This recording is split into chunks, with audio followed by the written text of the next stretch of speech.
Sammy，我哋係咪開始啦？可以係啊，，OK，好，OK。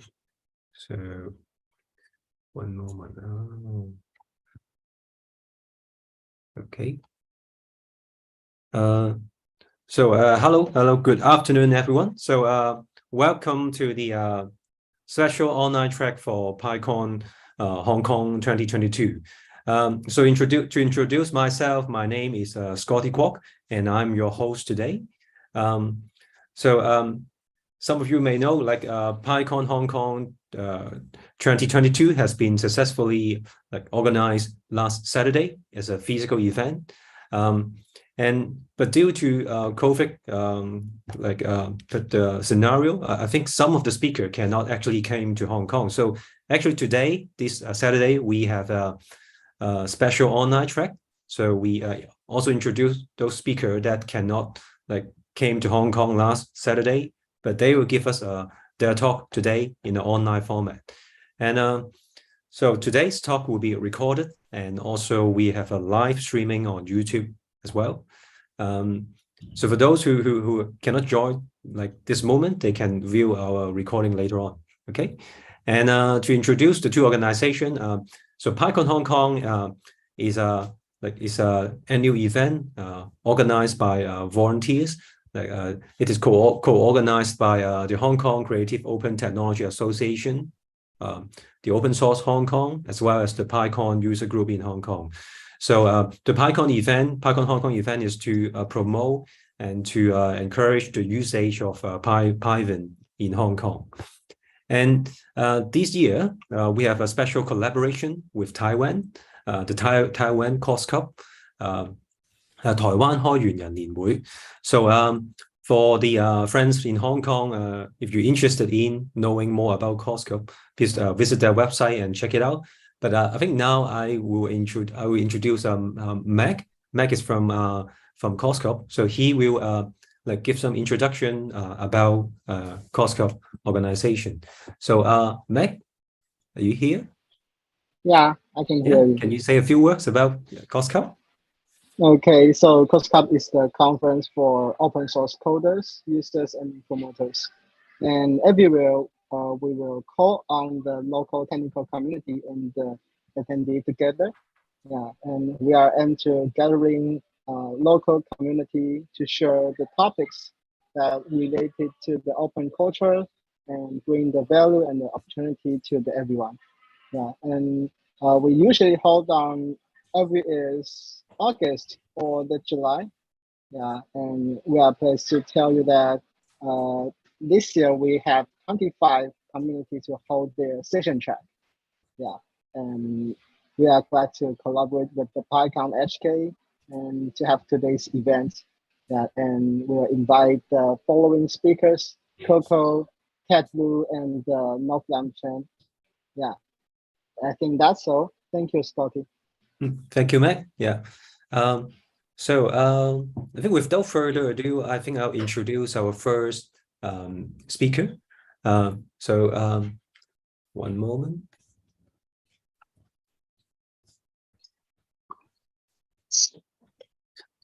So our first talk is about NLP. So our first speaker is Mr. Coco. So Coco is a Microsoft AI MVP. He's dedicated to sharing AI and chatbot technology to the community, and he's also a famous technical lecturer that has been spoken in many conferences, such as Course Cup, .NET Conference, and PyCon APAC. And Coco is also an active and core member in the chatbot developers Taiwan community. So today, Coco is going to talk about obviously chatbot related technology, which is an NLP model, and he'll also talk about how this kind of NLP model can be deployed onto NVIDIA Trident server. So I think I would pass the stage to Coco. So Coco, are you here? Hello, can you hear me? Yep, I can. Yeah, very clearly. So can you try to share your screen? Okay, no problem. Yeah. Is this my screen? Nice. Okay.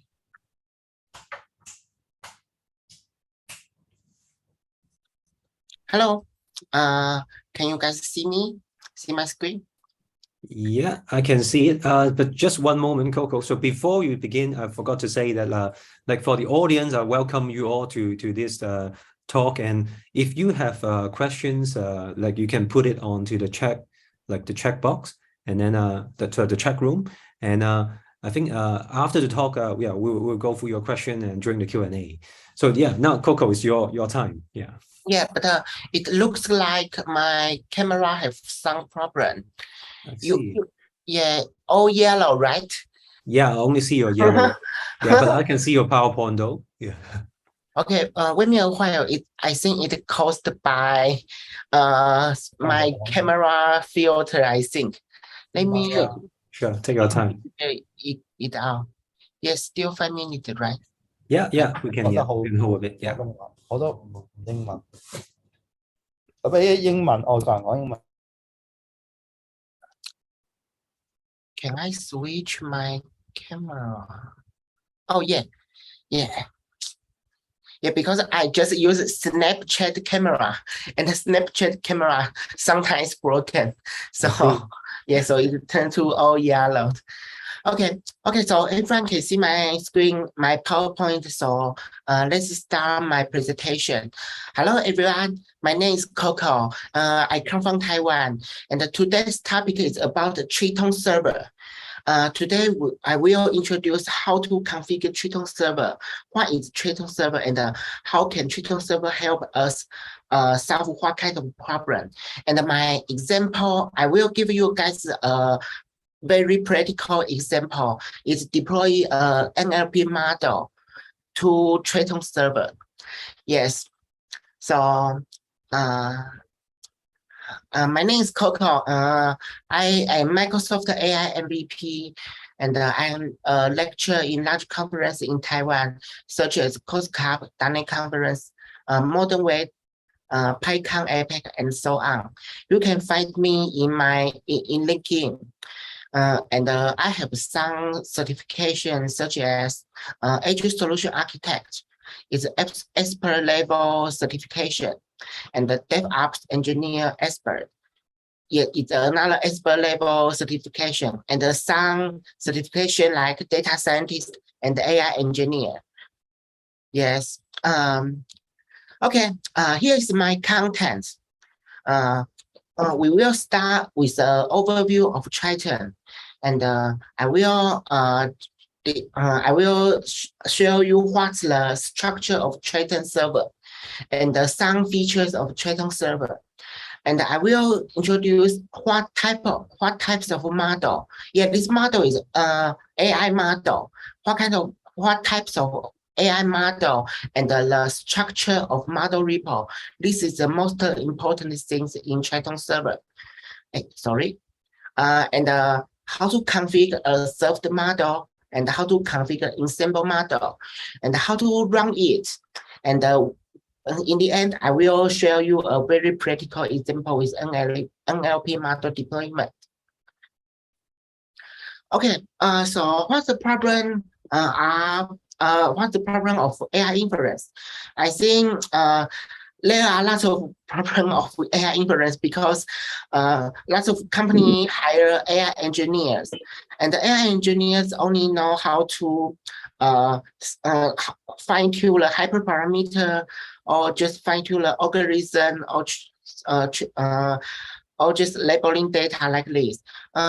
For them, it is not easy for them to deploy their AI model become a product level service.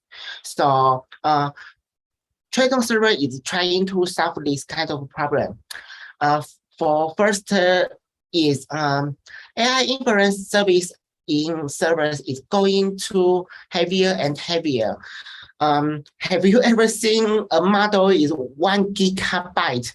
Yeah, lots of very heavy AI models in modern days. So if your AI model is very heavy, which means your AI service, your web API will be very, very slow because it takes lots of time to load your models and to do inference. And concurrency, concurrency is a very big issue of AI service backend. For example, we may discuss discuss about connection 100K or connection 10K, right? C10K or C100K, like this. Yeah, it's a concurrency issue. But if you do an AI service, in many situations, maybe your concurrency is maybe only 10. It may be only 10 and your server is full. So it might be a very important issue for AI service. And more and more models are integrated. In many situations, you may only use lots of models. For example, your image inside user upload an image, and the image have to be processed. And first model is for processing, and another model for classification, and another model for segmentation. Lots of model must be assembled. So Triton server can solve this kind of problem. It's a kind of model ensembling or model pipeline. And the last issue is many models just use into Python notebook. Like engineer know how to save their model into Python notebook, but they don't know how to deploy their model as product level service. So Triton, in Triton server, you can deploy your model very easy, and we can see it later. Okay, before Triton server, this is my previous way. My previous way is use TensorFlow. Actually, I use PyTorch now.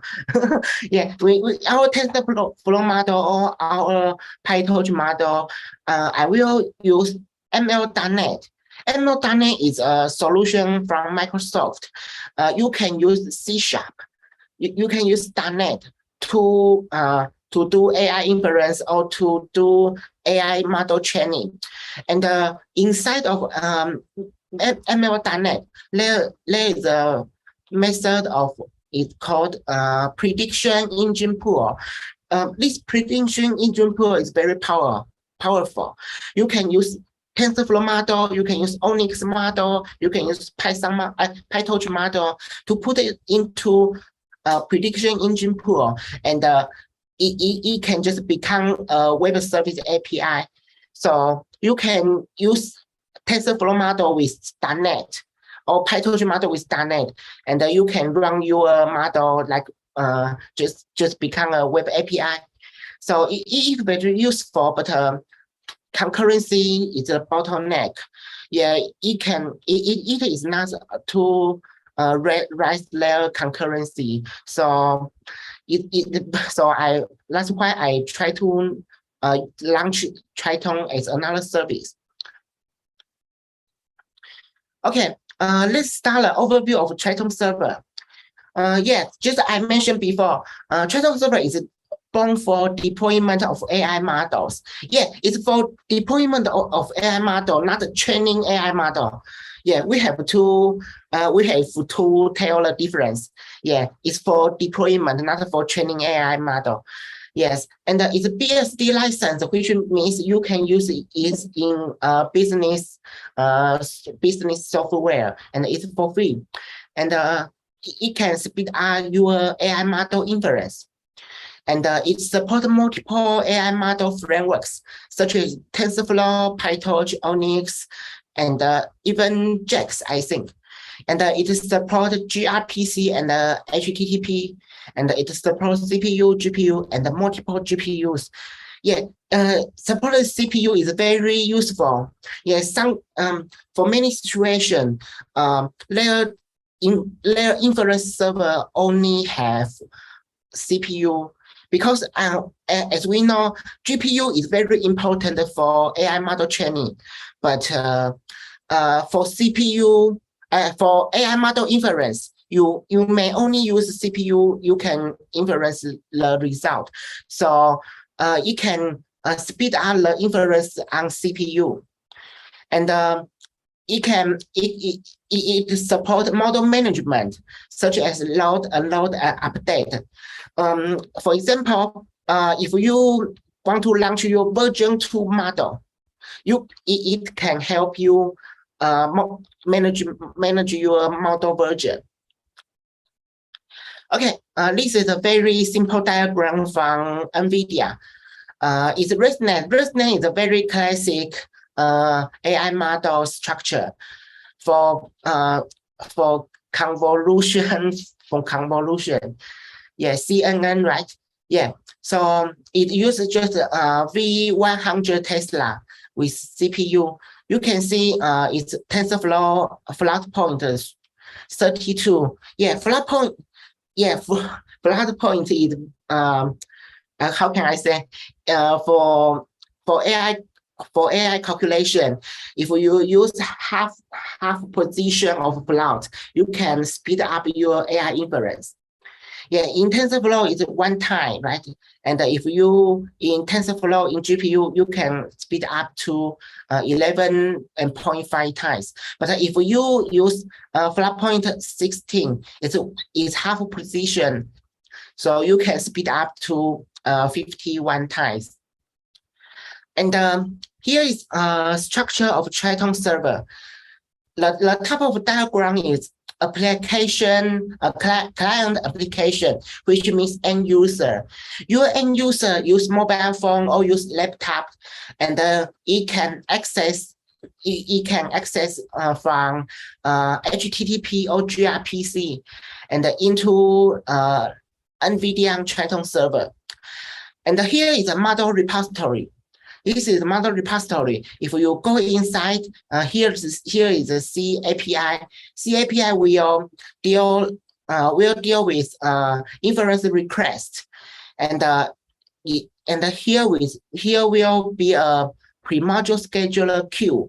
It will be a queue, and your request will wait in a queue, and it can. When there are lots of requests, it will wait in a queue. So that just like Redis, not Redis. Yeah, it's a queue system. It's a queue system, so you can wait in queue. So that it for very big concurrency. Yeah, and the scheduler will arrange the time, and Triton server support this kind of AI models such as TensorFlow, PyTorch, Onyx, and the framework backend will response the inference and go through C API and return back to end user. And you can see here it supports GPU and multiple GPU and even CPU. Another thing is important is you can use health status. You can use health metrics to monitor your service health. So it goes through HTTP.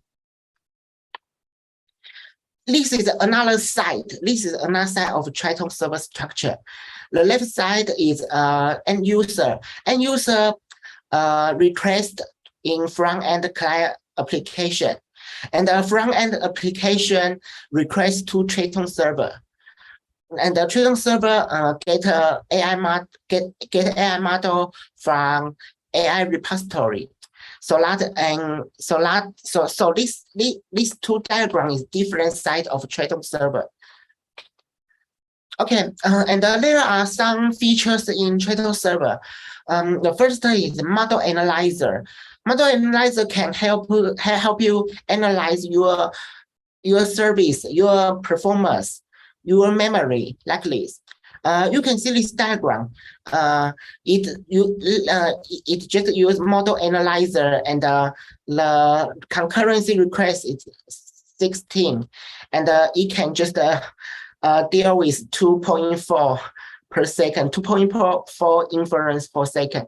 So just I mentioned before, sometimes concurrency issue in AI service is not easy to solve. Maybe just 10 concurrency can broken your AI service. Yes, so it's model analyzer. And another one is NGC.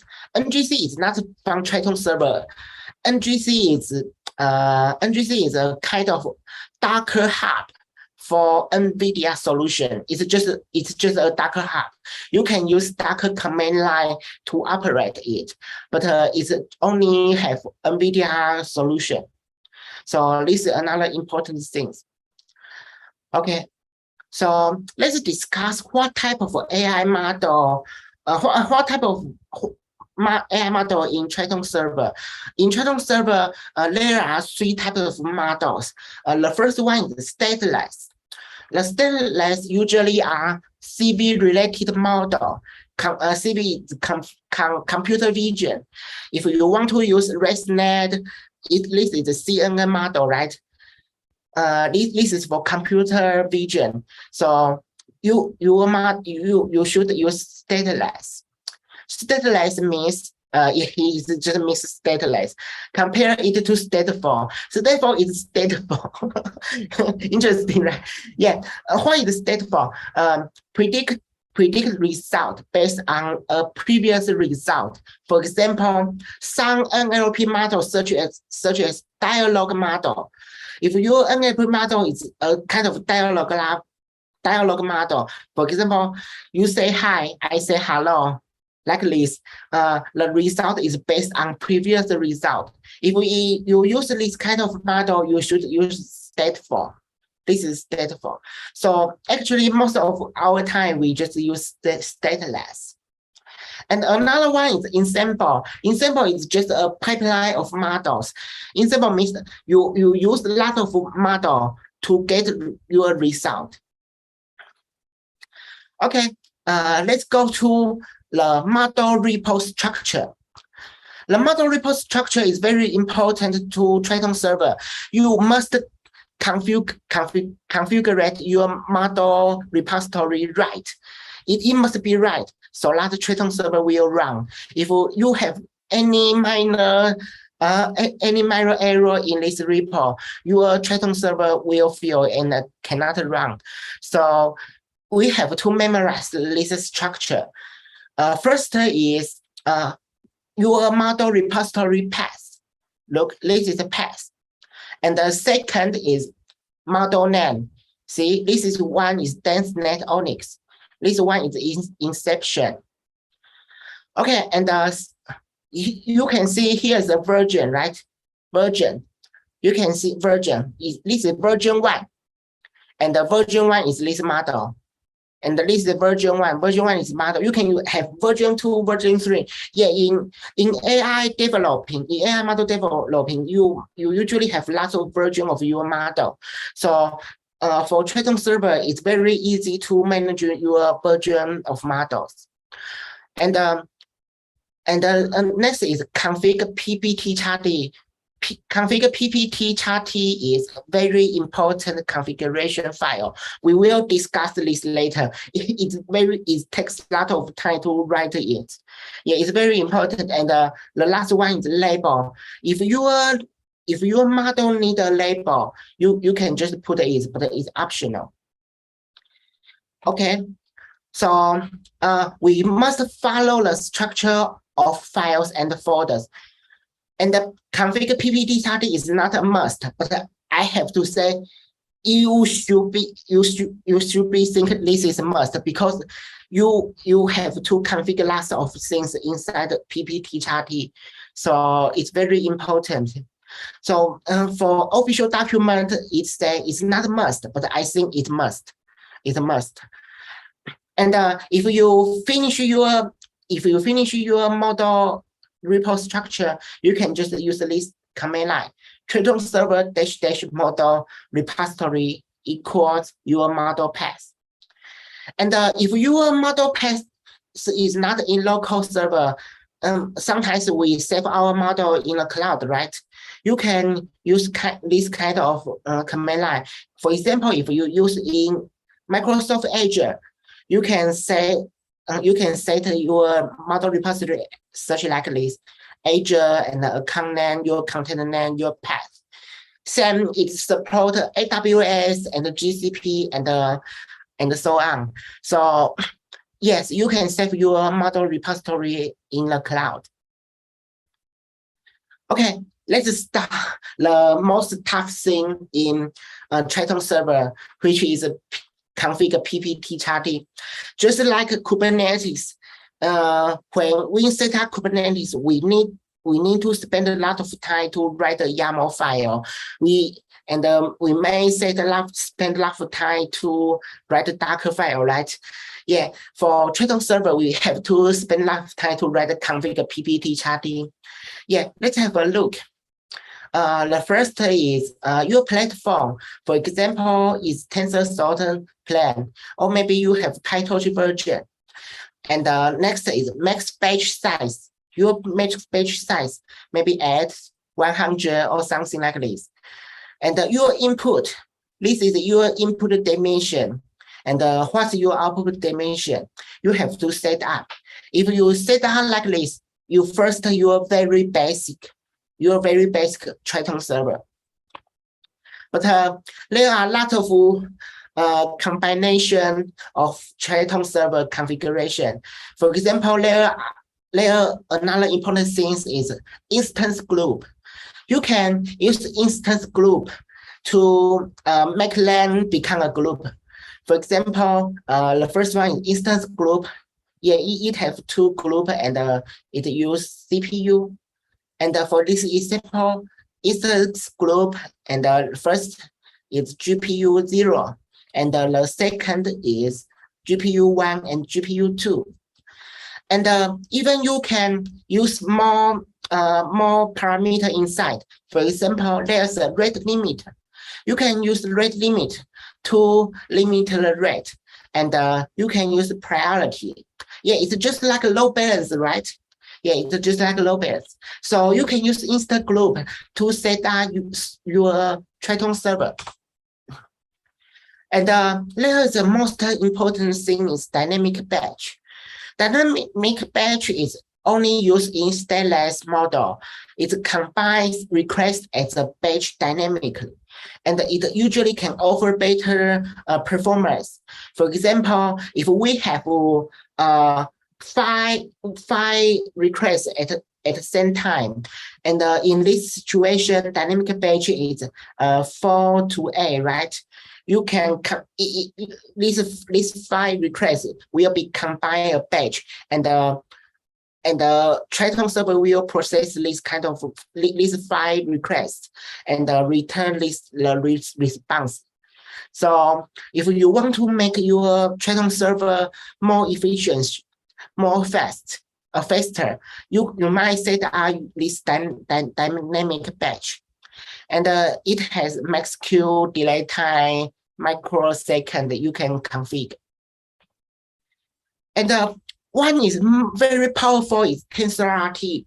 Have you ever convert your model to TensorRT model? TensorRT model is a very, you can think it's a very fast AI model. If you convert your normal model to TensorRT version, your inference can be faster. So in production level service, we usually use TensorRT. But if you use Triton server, you don't need to write code to convert your model to TensorRT. You can just set up in your Triton server, in your configure PPT charting, just like this. GPU execute accelerate, then TensorRT, and your parameter, your model, and you want to convert it to float-point 16.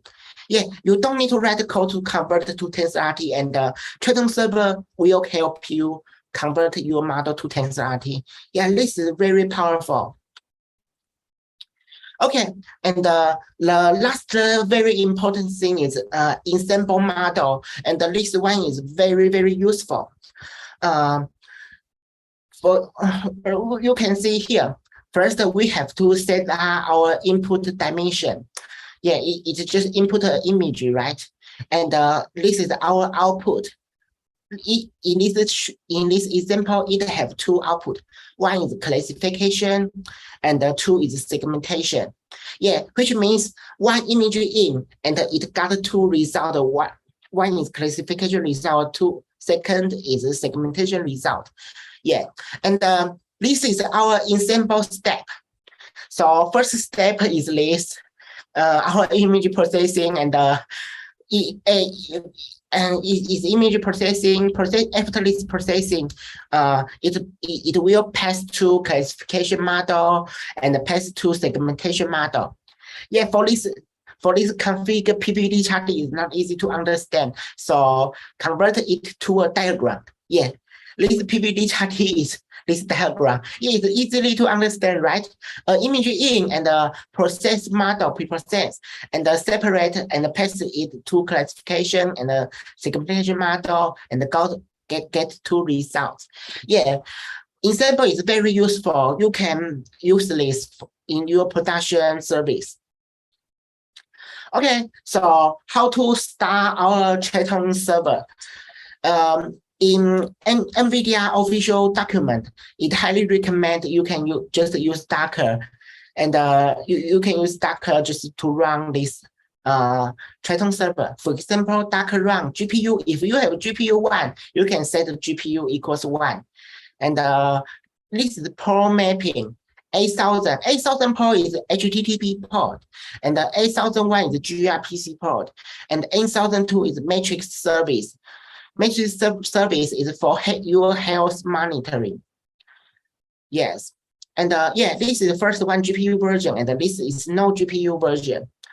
And then you have to set up your model repository. And this is your Docker image from NVIDIA official website. Okay, for matrix measuring, you have lots of you can monitor lots of metrics. You can go to NVIDIA website and to see what kind of you can measuring. Okay, last thing, let's start demo a very practical example. You can go to my GitHub. You can use your QR code, or you can use this URL to go on my GitHub. This today's demo in I put all of them in my GitHub. Okay, so yeah, I just run our NVIDIA Triton server. If you set up your Triton server and run it in Docker, you can see the status of Triton server. For example, it have one model, means DeepSeek. It have one model, only one model, version 1, and the status is ready. And yeah, this is server ID, server version, and your model repository, and it have some control model, all rate limiter is off, and memory information. If you run your Triton server, you can see lots of your information. And this is our code. I deploy a Hugging Face model. This is an NLP model, and it's based on BERT. And I provide three sentences. One is, who are you voting for 2022? And another is, Jupiter biggest moon star as a tiny grain of hell. And the second sentence, hi, send me your invoice of your work, thank you. And those labels are business, space, and science, and politics. This is kind of three kind of labels. Oh, and one thing I have to say is, so far we discussed is about the Triton server side. Is server side. You need another one is client side. You have to write the client side to communicate with Triton server side. So it have the SDK to write code to communication with your Triton server side. Okay, so if you want to communication, you should use the SDK of Triton server's client side. Yeah. Okay. So let's run it, but we can see the result before because my computer is very slow. Yes. Okay. I just ignore this warning, and here is the result. The first input is who are you voting for 2020, and the politics. The similarity is 29%. Yeah, the highest, right? And the Jupiter Big Sur Moon. Yeah, the similarity is space and science. Yeah, the 93%, 39%. And about the last one, hi, send you invoice of your work. Yeah, space and science is the highest, 79%. And the business, yeah, it's very close, right? Very close. So yeah, this is a very basic Triton server inference. You have to set up, it finished. Yeah, you have to set up your server side and communicate it with client side SDK. So all of your information, you can go to my GitHub report and to see how to write this code. For example, how to write Triton client. Yeah. So that you can build your own NLP model or computer vision model, any kind of AI model, and with Triton server. Okay, and you can use the Triton server on Azure Machine Learning, even AWS, I think. Yeah, you can just go to Azure Machine Learning and set your Triton server on the cloud. But I will not demo this today. Okay, so let's recap our today's topic. We just have a very overview of Triton server. We know the license of Triton server, what's the purpose of Triton server, and we know the structure of Triton server, and we know it have model analyzer, can analyze your model, and we know we need to set up the report structure. Yeah, the report structure is very important. Even we can set up our report structure on the cloud. And the configuration, yeah, the configuration is the most important things. Yes, even in simple model, and we know how to start a Triton inference server. And at last time, I have a very practical live demo, and you can go to my GitHub for more reference. Okay, so and the last thing is welcome to join Tripa Developers Taiwan. This is a very good Tripa Developers technical group in Taiwan. Thank you. And any questions? Where can I see if I can get any question? No, nothing in chat. Oh, YouTube, right? Okay, it looks like no one post question. Develops technical group. Let me see. Thank you, Coco. Yeah. Yeah, I think so far no question yet. So any question from the chat room? Not yet.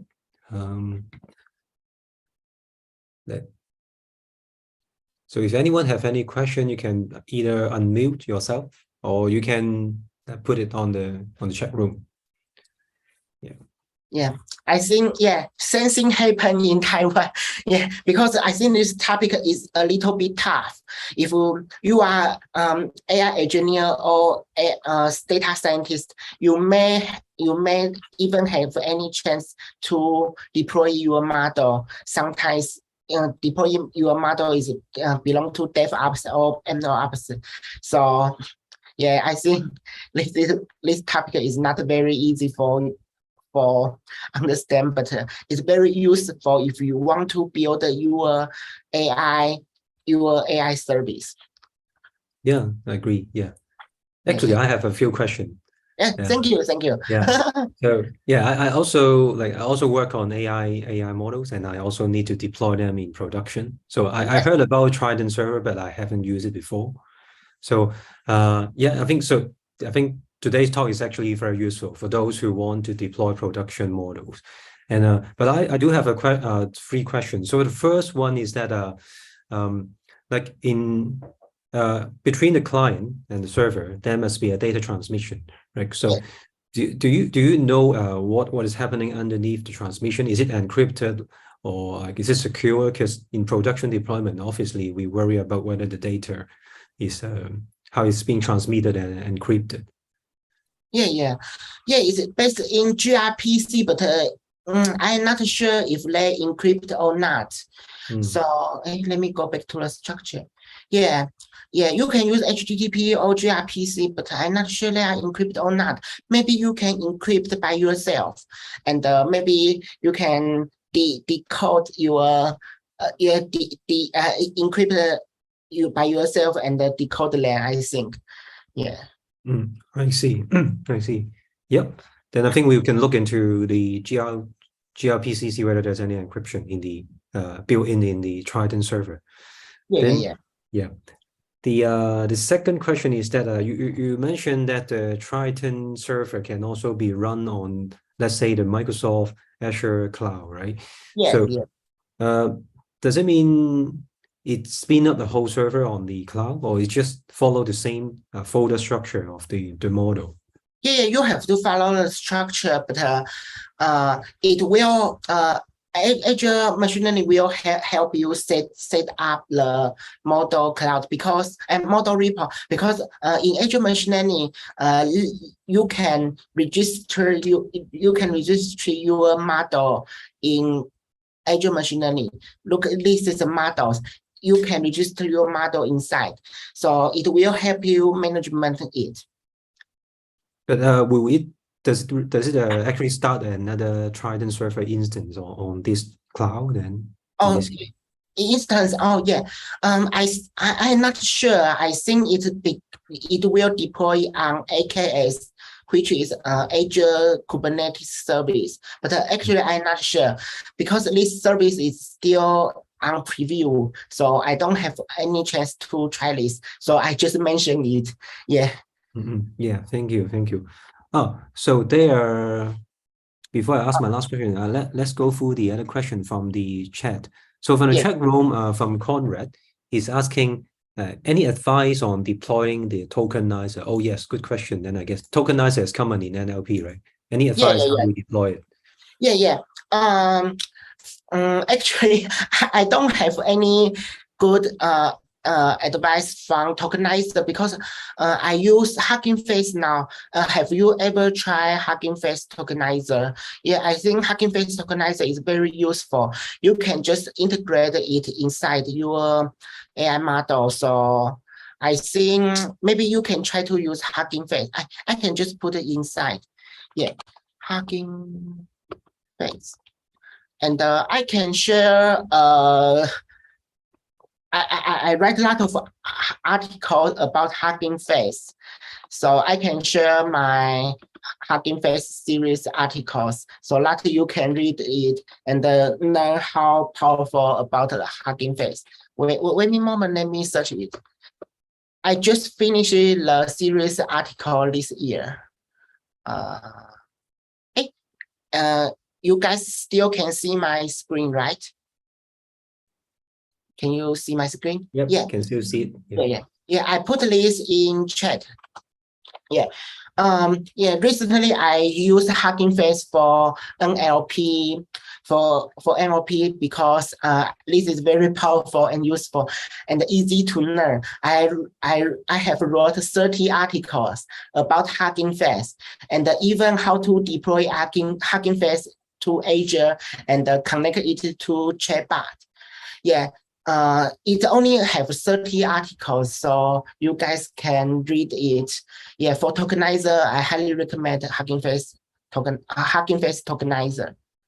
Yes. And I just saw a question is mostly focused on inference deployment. Is it also widely used on deploying application service or design for? I think it can use for it can use for application, because you can just set it as web API. It's just a backend, and your application just communicate it with Triton server. You can see the structure here.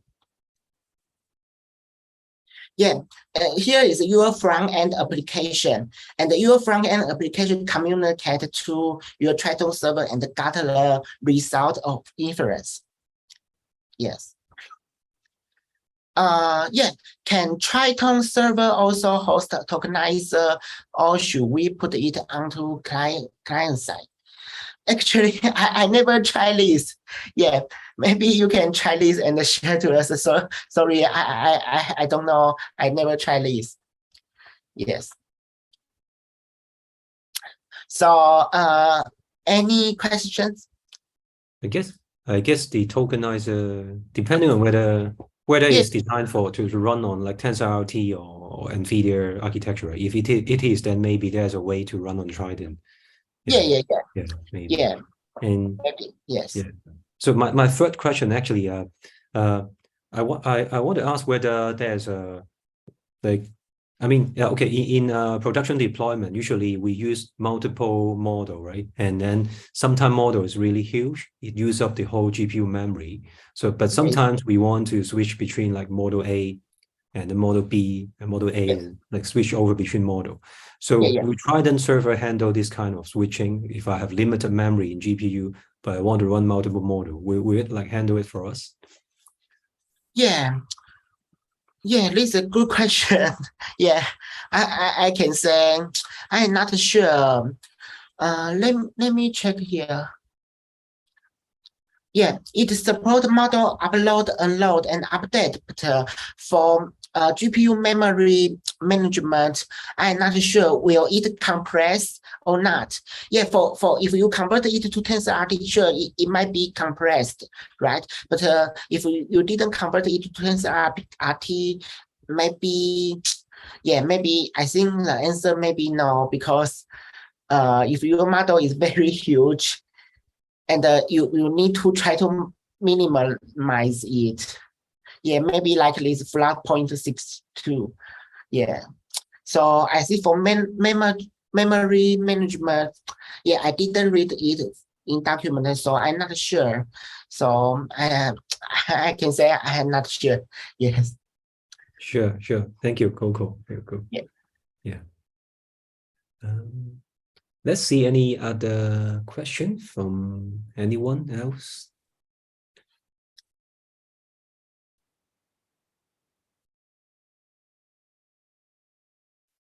Yeah. Okay, then I guess if there are no more questions, then yeah, we will end this section. And thank you very much for Coco's presentation about Triton. I think it's very useful. So yeah, thank you. Hope to see you again next time. Yeah. Thank you, Scotty. Thank you, everyone. Bye bye. Thank you. Bye. Okay.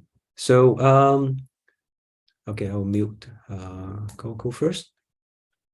So I think we will have a next section at 3 p.m. So I think it's the right time for me to first introduce the speaker. So one moment. So our next speaker is Mr. Tek Liu. So Tek Liu is like 14 years old civic hacker in GovZero. So GovZero, I think, is a Taiwan open source government related, not government related, but open source like a project related to like open data about government. And he's also the founder and data engineer of Taiwan Open Education Development Unit. So he's also a medical image researcher, and he studied clinical neurology. So I think Coco today will talk to us about like deep learning with PyTorch from beginner to research. So Coco, are you here? Yes. Yes. Hello. Oh, yeah, I can see you. But why you call me? This is Ted. Oh, Ted. Yeah, Ted, you not should call Coco. Ted. So Ted. Sorry. Yeah, sorry, yeah. I mix up. Ted. I'm very sorry. Yeah, Ted. Problem. Yeah. So Ted, can you try to share your screen? Sure. Give me a second.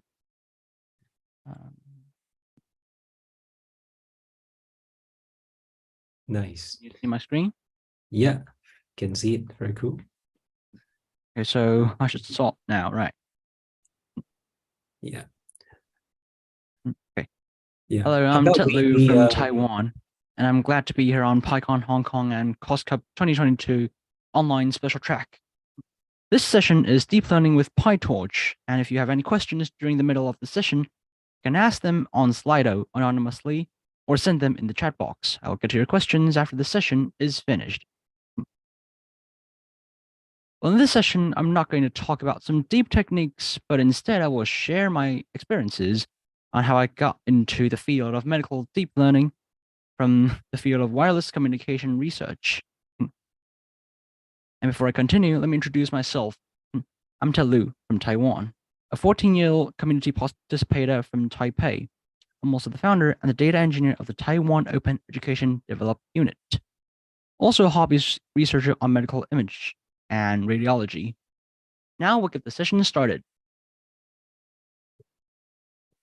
The session is mostly about how I got to doing some deep learning research from a beginner. And first of all, let's talk about how I started approaching machine learning and deep learning.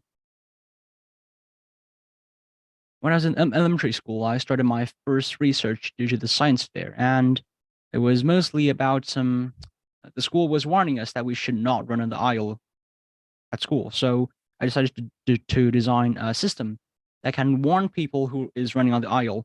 This sounds kind of simple, but it is actually the research that got me interested in deep learning.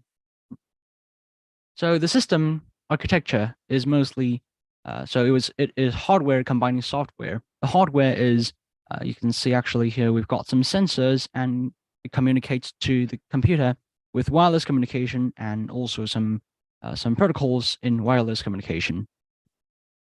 You'll notice that there are some webcams, and the webcams are set on the ceiling, which is capturing the aisle image. This system is mostly like I try to do object detection and see how many people are in front of the camera and try to analyze the running situation for some false alarms. This is pretty much how I got into machine learning and deep learning. But after that, I started to try to improve the algorithm and its approaches. So I started with some model reimplementation. Before that, I did some machine learning research that, not really research, but more like learning and study. So I started doing machine learning research like hard cascade and some basic image and object detection research, and also self-learning. Then I started to read some academic journals.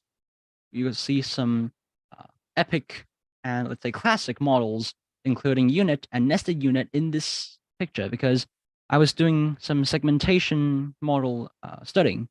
So then I started to read the articles, and I wanted to re-implement them in some techniques that I want to know.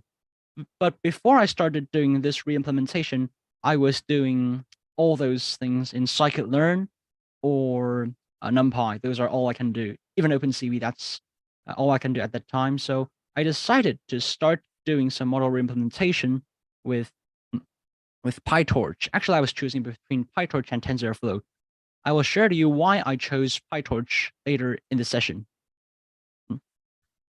And this, I started doing some reimplementation and tried to input the data to check if they will work properly as how I wanted to be.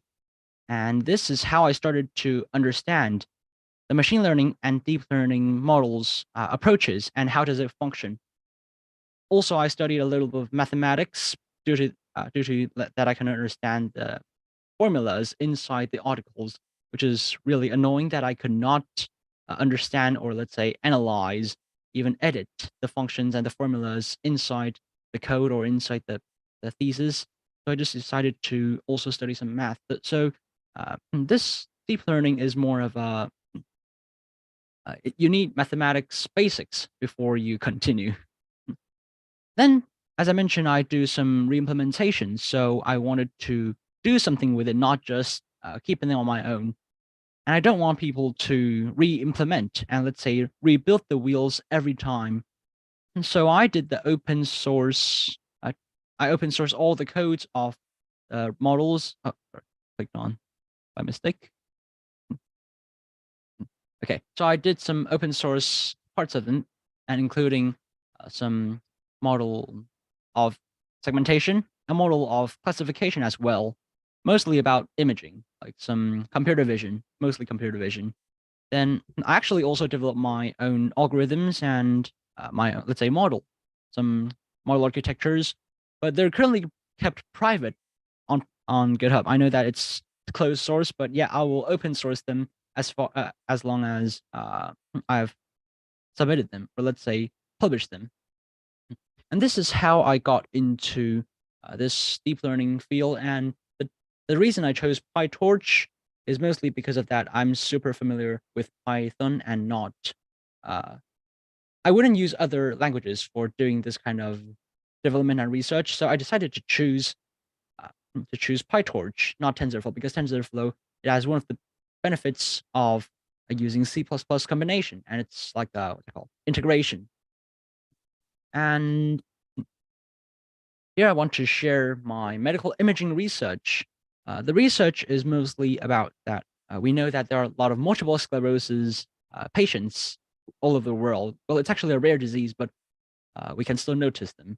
And this research is mostly about the segmentation of the lesions in the MRI scans of those patients. Well, it was just designed for this kind of approach, for segmenting the lesions of multiple sclerosis lesions in MRIs. But then I found out that there are a lot more things that I can do with this kind of deep learning research, because in the beginning I was just doing all of it for this specific task, but I found out that I can deploy it, or not just deploy, also implement and use it, apply it on other kind of tasks, including some classification tasks. Like here you will see on the slides, this is the data that I requested from the Johns Hopkins University. And here, this is the segmenting results. Also, on the right top corner, you will be able to see confusion matrix. This confusion matrix is mostly the data, the results of classification tasks of pneumonia. Well, I mentioned that I want to do some medical imaging research, so this is how I continued with more and more medical imaging research. Research expands, and you cannot stop from doing them. And at the right bottom corner, you will be able to see this like it's something weird that it looks kind of 3D, the 3-dimension. Actually, this is designed by a mistake. I was trying to output the segmented map, segmented image of this whole of this brain MRI. However, I should output it in one class, but I output it in 2 classes by mistake. This is the result, and it doesn't seem so bad. Seems like, I mean, you can actually do a lot more analysis with it. So this is what I'm also working on. And now I should get to why PyTorch. Well, the reason is that it's really easy to understand. I was a beginner in deep learning at that time, and actually I was also like frightened by some of the TensorFlow courses, maybe because of the tutors or the educators that open courses on the internet. It's kind of hard to understand because they also combine the mathematics, like mathematics basics that I cannot understand, including linear algebra and calculus, and even some activation function that I cannot understand. So I decided to choose something aside from TensorFlow. Well, don't get me wrong, I'm not saying TensorFlow is bad. It's just not that friendly for me as a beginner. And besides, also the architecture is really direct, that you can see what you see is what you get. This is kind of the system, the design of PyTorch for me, because in TensorFlow, it's not that you have to modify a lot more things to the model than just editing the direct function, the direct class of the neural network. Also, the dynamic computational graphs is one of the great one of a great feature of PyTorch, that you can get to it easier. That what you see is what you get, another kind of way to explain it. Also, as I mentioned, the Pythonic nature. I'm a big fan of Python because it's, well, actually, I didn't learn as a first language. My first programming language was C and C++. It was real pain for me because the first language as C and C++ is really difficult. However, I got to it. I got used to it pretty quick because of that I'm a workaholic.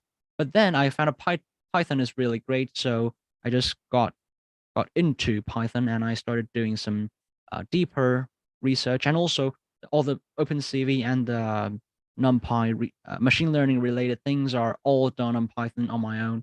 So I decided to choose something that's really Pythonic nature. And readable documentation. I will give you some examples on it. Here's why I skipped, because I need to give you examples. Well, convolutional neural networks, you have 2D convolutions, and in here, you will see this is the documentation of PyTorch. It will tell you the stride controls, let's just see the arguments.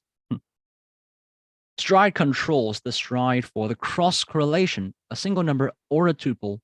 Padding controls the amount of padding applied to the input. It can be either a string, valid, same, or a tuple of, etc. Well, as a beginner, I really need something like this because if not, I need some other blogs or documentations that are written by the third party. And this is really great for me, because if you see TensorFlow, it will give you what you should do. Well, this is kind of the format for Python arguments. However, in fact, the arguments in the documentation is not really something I can understand as a beginner at that time, because some words, some terms I still cannot understand, which is really painful as a beginner. Right. So besides of all those documentations, I also have to mention that PyTorch is really great, that you can find some easy to understand tutorials, not tutorials, but like example codes for the PyTorch examples. For example, I was trying to find some implementations for a specific data set. You can mostly find them on GitHub easily, and also most of the research articles that they have open source their own official implementation, you will be able to see that they mostly use PyTorch. I mean, according to the papers with code, you can see that kind of statistics. And this is pretty much how I got into deep learning with PyTorch. I didn't get too deep with PyTorch because I actually wanted to change the title, because I think it's more of a change of sharing my own experience on learning this.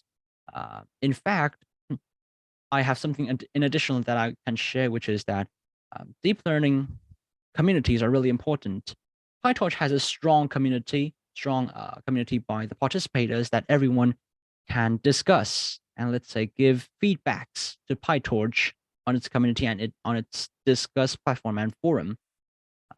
As a beginner, again, in deep learning at that time, this kind of resource is really important, because you can't always ask people around you that sometimes they are also out of ideas. And you might want to ask the official developers, or if other community participators, they are familiar with this kind of issues or this kind of solutions. And that would pretty much be the short part of this session. And I was asking if anyone has some interest in getting this slides, or should I share it in the chat box if anyone's interested. And again, I'm Ted Lu, and if you want to ask questions, you can scan the Slido. Thank you. Oh wait, yeah, here's the QR code for the Slido.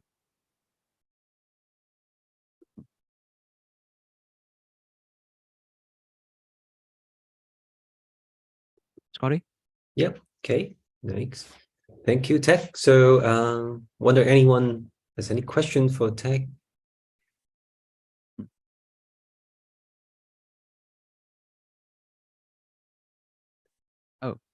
Well, I found out that I actually misread the time. Really? Yeah, I thought it was like it was already 20, but then I found out actually it's 10, so that's why I said it so quickly. Yeah. If you like, we still have like at least 20 minutes to go. Is it? Yeah. Sorry, yeah. Yeah. Um, Actually, yeah, I'm quite interested in the medical image research that you mentioned. Can you like explain a bit more how you do it? Like, for example, I think you mentioned, is it UNet? So are you going? Did you re-implement it using like PyTorch yourself? Yes, I used PyTorch, but I re-implemented it. Actually, I can show you the GitHub source code in a second. Yeah, nice. The implementation is on, let me try to find it. Repositories.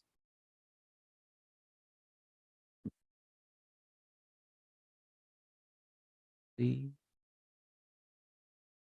okay, unit segmentation, found it. I haven't wrote the documentation for it. I haven't read the README for it, but actually, the model implementation is mostly in PyTorch, which is the PyTorch nature implementation. And you mentioned about the research. The research is not, well, it's actually a variant of UNet. Hmm. This approach Yeah. is Yeah. the special part of the variant I mentioned is that it can also solve other tasks in medical imaging, such as classification, object detection, and even some.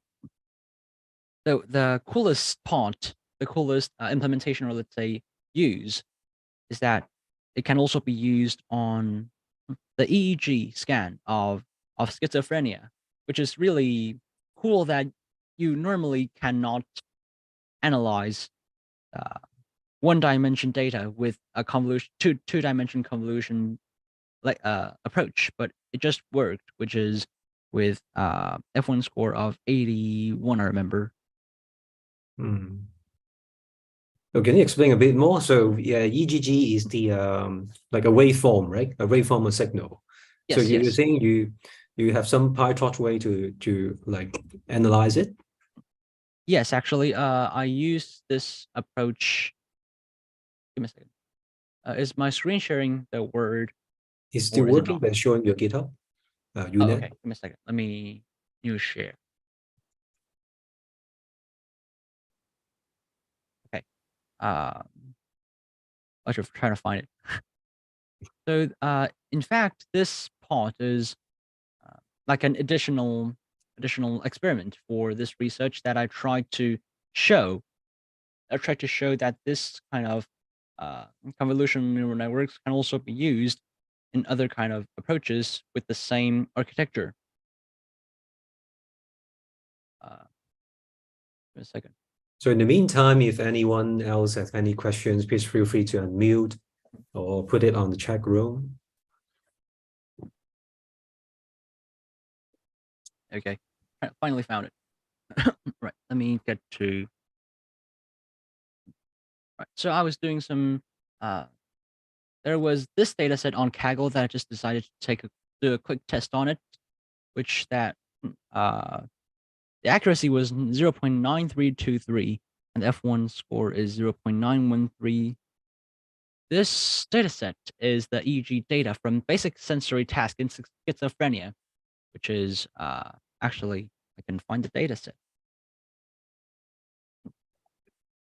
And I'm going to send this unit implementation. Oh, I forgot to switch. I'll just share my whole screen. Be faster. Nice. Okay. Let me send it in the chat. This is the implementation of unit and for Kaggle. I haven't logged in a while.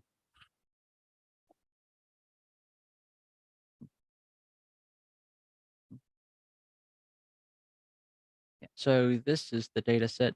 Let me send it in the chat again. Yep, I see it. And I've also implemented, actually it's like I edited because I was just doing some quick test. So I just made like placed the model into this data, into some other's notebook, Jupyter notebook, and made all the parameters and hyperparameters into the approach that I designed. So it actually has, this dataset has the location of how it's connected, the EEG is connected to the patients. This is pretty much the results for the training. Well, actually, this is quick train. Yeah. So you're saying you're using 2D convolution on this data set, the EGG data. So it's Yes, one dimension, is it? Was it in one dimension? And yes, you it's in one changed it to dimension. 2D? How do you change it to 2D? So I just made the it is data, and give me a second. Let me think. I'm trying to rewind my memory. Okay, I made it into an image with its wave, and this would be able to let us find the location of it, because its wave, actually, the schizophrenia EEG wave has a big difference than normal people, but not really in this kind of basic task. So there will be a lot of false negative and false positive. However, this is mostly just like we make an audio wave file into an image. Pretty much the same idea. Let me see what it's called. The spectrogram. I changed this spectrogram and to train with it. See. Okay. Interesting. And I have one more question regarding like PyTorch in general. So it seems to favor PyTorch much more than other like options. Yeah. What's your take on like KRX? Like, have you had a chance to try KRX and compare that to PyTorch? Yes, I've actually tried them. Well, in fact, the TensorFlow is also fine. Well, it's nothing that's too complicated, nothing a lot more complicated than PyTorch. It's just that I'm really keen on and a really deep interest in its syntax and its style of development. However, for Keras, it's kind of hard for me to experience that it's the neural network. It is not like in PyTorch that it's actually inside a class, inside a sequential. You have to create an object, and for Keras, you have to create an object that's about the neural network, and you will have to add each layer on your own. And this is kind of annoying for that when I want the code to look fine, because the code format will be kind of messy if I use Keras to insert the layer on like manually with one command by one command. Actually, we can use for loops to solve that, but it's still I'm still not a big fan of Keras in this when it comes to the neural network designing. There's some religious issues about third-party libraries. Yeah, definitely. Yeah, very opinionated. Like each one has their opinion. And how about in terms of performance? Do you notice any like good or bads in PyTorch versus other in performance wise? In performance, well, I'm not sure about the performance of its direct approach, but I remember that TensorFlow has more implementation. Like the software is developed more with C++ than PyTorch, so that's guessable that TensorFlow is faster. But for acceleration, I usually don't use PyTorch or TensorFlow, neither of them. I just use I use C++ with Caffe to re-implement them. Like I write it into the C++ with the Caffe model, or sometimes I also switch it into TensorRT to accelerate on embedded devices. because a TensorRT is really, I would say, common and convenient when it comes to embedded device development and acceleration. So you effectively saying that like during the proof of concept you're using PyTorch, and then when you like really need for speed, then you go for Caffe and C++ implementation to really implement the things again. Oh, then it would be quite a lot of work then. I see. Yeah, that's a lot of work, but it's actually quite simple, because once you get used to the kind of syntax and the kind of method for developing this, for developing the neural networks, it's actually a lot faster that you already know all the commands, how to switch them. Like, for example, in the slides, I mentioned that this inside PyTorch, the convolution is conv2d, which is torch.in.conv2d. However, in TensorFlow, it's tf.keras.layers.conv2d, which is really similar, that you can even guess how it is, how the function is, that you can just apply it into your code. Then do you do like a conversion of the weight file, the trained weight file from one format to the other? Trained, yes. Well, sometimes when I'm doing, as I mentioned, the acceleration on embedded devices with TensorRT, I just switch, let's say, transfer. I make the file from PyTorch model into, if I didn't implement it with Caffe, I would make it into, I would design it with, from, first of all, I train it with PyTorch, of course, and after training, I will make it, it's more of an inference. I make it into ONNX, which is the Open Neural Network, ONNX, and exchange network. And then I make it into the TensorRT engine and model file. Then it can accelerate on the NVIDIA related embedded devices. Yeah, I think that's a pretty common approach, using first convert to ONNX and then to like another format. Yeah, because ONNX has the most common format for all the models. Yeah. Thank you, Tech. Let's see any other questions from the floor. Like, Coco is saying that he liked PyTorch as well. Sorry, someone have any question? I found out that there are some questions on Slido. Yeah. How long did it take me from a beginner to research level? Well, I wouldn't say like I'm a researcher, even though I would say I'm keen on doing research. And from beginner to research, it's I started doing machine learning. I started self-studying some machine learning when I was 6th grade in elementary school, which is pretty much 3 to 4 years that I started getting used to the syntax and the methods of machine learning and deep learning. And I'm still learning when I'm doing all this research. You can't just, you're not just proficient in anything once you get started to do research. You have to still keep on studying all those approaches. Now, recently, I've been started to read some articles, a lot more articles than before, some academic articles.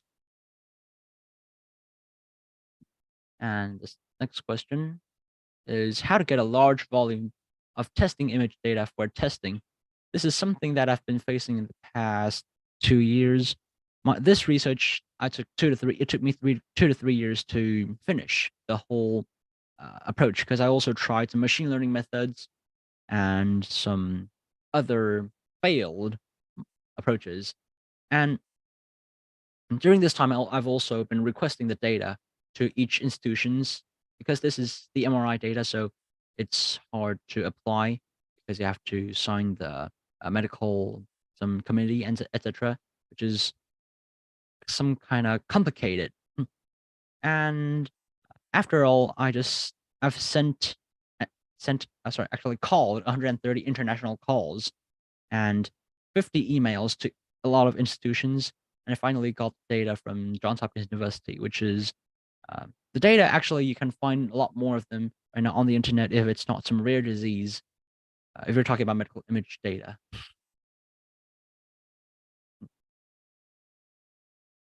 That would be questions here.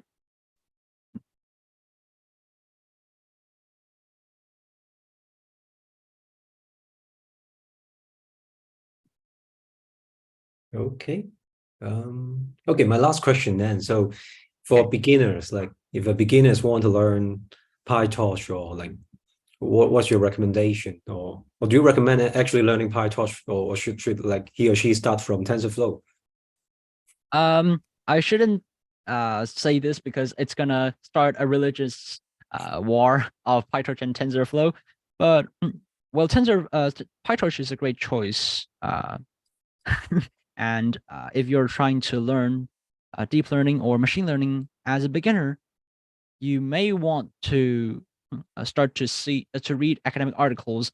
You don't have to read on your own. You can find someone to study with you, or even sometimes you can find some videos on YouTube that they have a guide for reading all those articles.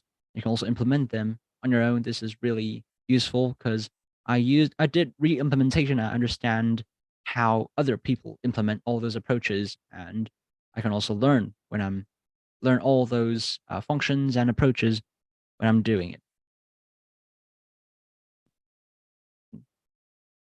Nice. Thank you, Tech. Yeah. So I think then if there are no other questions, then I think we will end this section for now. Thank and you. Thank you for joining Good to be us, Tech. here. Thanks, Thank buddy. you. Thank you. Okay, so it come to the end of the second talk. I think so the last talk we scheduled on the 3:45, so 15 minutes later.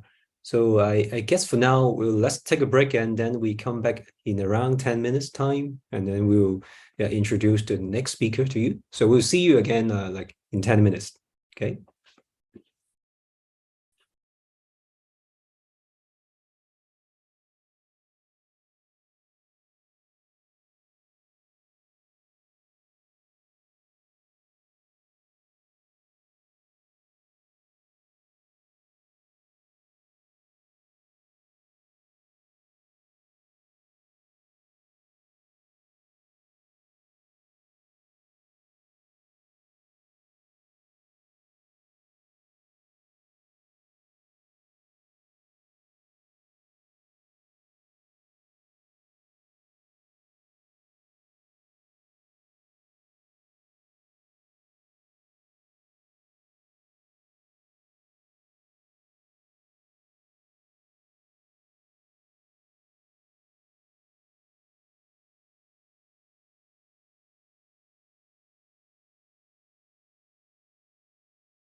Hi, hello, everyone. Hi. Yeah, we're back. So, it comes to our final section. I would like to introduce our speaker. So, in this section, the speaker is Mr. Lok Lam Chan. So, Lok, yeah, hello, welcome, Lok. So, Lok is actually a former data scientist in Hong Kong. He's now a software engineer in London, and he's the maintainer of Kidro.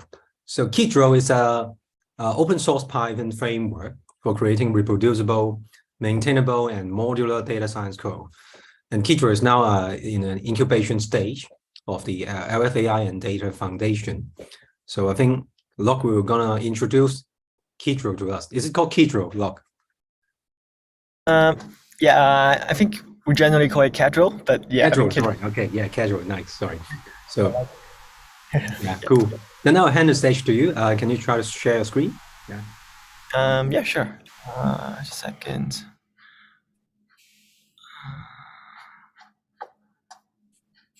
Wait. Can you see my slides? Yep, perfect. You can see it. Cool. Okay, so let's get Go ahead. started. So first of all, thank you, Scotty, for the introductions, and welcome everyone for joining today. So I'm really happy to talk about Cadro today.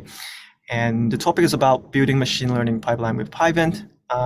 It's probably not so much about machine learning, but generally about the data pipeline itself.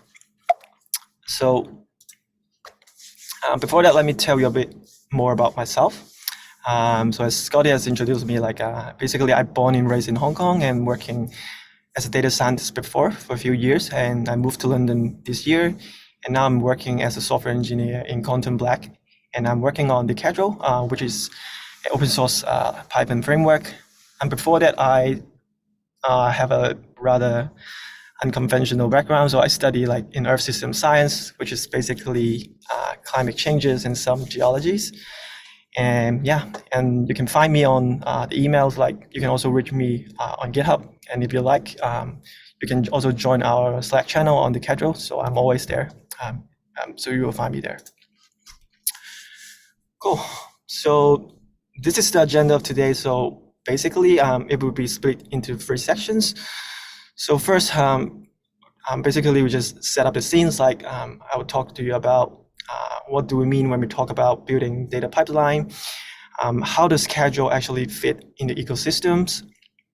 And then in the second part, I will explain what is Cadro, what are the core features, and what are some things that may be useful for you. And finally, we will run through a quick examples to show you how actually it looks like when you start with a Cadro project. Because we only have 30 minutes today, so it won't be any live demo or tutorial. I will just quickly run you through some example, but hopefully it gives you some sense of how Cadro actually works. And if you have any questions, you can just put in the chat. I don't know if there's any Q&A session at the end, but I will try to answer it if I can't. Cool, let's get started. So when we talk about data pipeline, it's a fairly generic concept. So we're not talking about only machine learnings. It can be a machine learning pipeline. Some input come in the models, and then you spit out some prediction. It could be any transformation. Basically, any kind of data, you have some source or multiple sources, and then you do some aggregations, transformations, prediction, whatever, and then you pass it to the next steps. This is what we talk about. Data pipeline is not something very fancy. It's also important to talk about a little bit how we structure in Quantum Black, because Cadro was born internally as an internal project, and then we open source it about 3 years ago. So we are an analytic consulting company. So you can imagine we do projects in a very fast pace, and also people keep switching from different projects. So there's mainly 3 types of people: data engineers, who are the persons basically do all the hard work to clean the data and to create something we call the master table, so that the data scientists can follow up on that. And then the data scientists, their job is to create insights from the data, be it analytics or like statistical models or machine learning model, anything that they can use to leverage the data and try to extract information from there. And we also have some machine learning engineers. Typically, they're like in the middle of the two, so they understand machine learning, but they are also very good software engineers. So their focus is more about how do you actually put this code into production? How do you make sure stuff that are actually robust and can be deployed into like the client project? Yeah, so it's probably more engineers today, but I think before we jumped into any data science projects or machine learning projects, it's very important to think about what are you actually trying to build? Is this something that you're only going to use once? Is that just a Jupyter notebook? You just want to run some quick dirty analysis and then just leave it there? Or you should probably think about who will actually consume the analysis. Does it actually need to be updated regularly? And often, like, this is a very important question because when people start on a data science project, they just run a very quick analysis and then just keep building stuff on top of that. But obviously, it's not going to be sustainable. You can't scale it very well, just like the image here. Like, it works for a while, but it cannot scale, like, it cannot take you far away. But if you have the mind of actually building machine learning products, so you should probably think about these code will be reused and rerun. They need to be like reproducible. If you're running a machine learning experiment, it need to be like you can reproduce the same result. It can't just work on your own computers. It need to be probably, if it's going to deployment into production, it will be executed by someone who doesn't know anything about your code. Like, for example, if you're working in the banks or like any big corporations, they have a specific team to do this deployment. So they don't know anything about your projects. You need to hand in like instructions. How do they actually execute your stuff? How do they put in credentials and like how do they make the correct environment configurations? So these things you need to take into considerations when you start building out the machine learning project. And it is very good practice if you're having this like in the beginning instead of like in the last minute. So when we talk about production ready code, we are thinking about something that is predictable, especially for machine learning. This is very important because it's like extremely hard to debug. And so if your pipeline is very unpredictable, you cannot trace like what's wrong in the input, or like if you have like weird prediction, where should you look at it? Like you need to like quickly pinpoint the problem and trying to solve it. Otherwise, it could never be landed into any production environments. And you shouldn't really only start like doing like a 4-week refactoring sprint like before you go into production. Like your code should be like always in shape. It shouldn't be like happen in the last minute. It's also like well known that like for machine learning, like this complexity of the system is actually a great challenge. When we talk about machine learning projects, like people often think about the model itself, but it needs to be supported by a lot of systems. For example, the data pipeline, how do you extract the features from real-time data, or like how do you do it like in a batch way?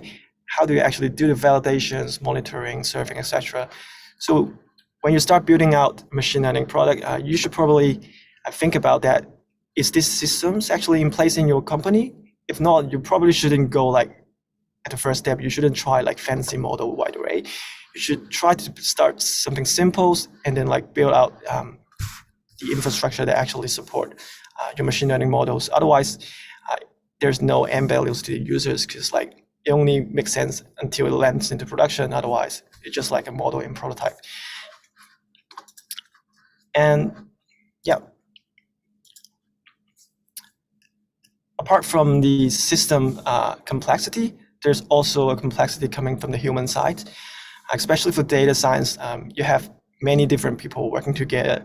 There's like a great variance. Like some people are very familiar with software engineering, some people are not, because they spend their time on like academia. They're very good at statistics, very good at math, but it doesn't mean that they're very good at software engineering from the beginnings.